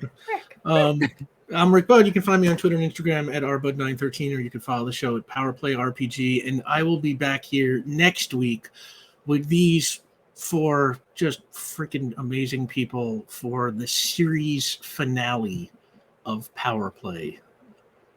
All roads lead here. Everything's going to go down. You don't want to miss this one. Same Powerplay time, same Powerplay channel. And on that, the credits end, the theater goes dark, and we are in Ostrovia in 1095 CE. We're in the workshop of an old alchemist wearing heavy robes, who we now know is Matthias Valk, played by Christopher Lee. He's working on some concoction when there's a knock at the door, and he opens it on a man in his early 30s, Caucasian, dirty face, heavy beard, played by Domhnall Gleeson. From his attire, he looks like a peasant man, but as we now know, he is the former crown prince, Donnell Tyranid. And he says, I have your money. And he hands Volk a pouch of coins. And Volk looks at the coins and he scoffs, it's not enough. Donnell looks bewildered and he says, it's what we agreed on. Volk shrugs, but I think you have more, and I want it. Donnell says, fine. He digs into his pocket and he comes out with a surprisingly large diamond that we now recognize as the Star of Astrovia. Volk smiles. That's more like it. Now, let's get started. And he lets Donnell into the workshop and closes the door behind them. And Volk walks across the room and sits down in a chair next to a stack of books. He places the Star of Astrovia in a pocket of his robe, and then he looks up at Donnell and he says, so tell me more about this power you want. And Donnell replies, I want the power to reclaim what is mine by right of birth, the power to punish all who are foolish enough to stand against me. And Volk says, you want to destroy your enemies? And Donnell says, no. The ultimate power play is to pit your enemies against each other so that they destroy themselves. That is what I want. And as Donnell grins, Volk reaches for one of his books, and we cut to black. Thanks for playing with us.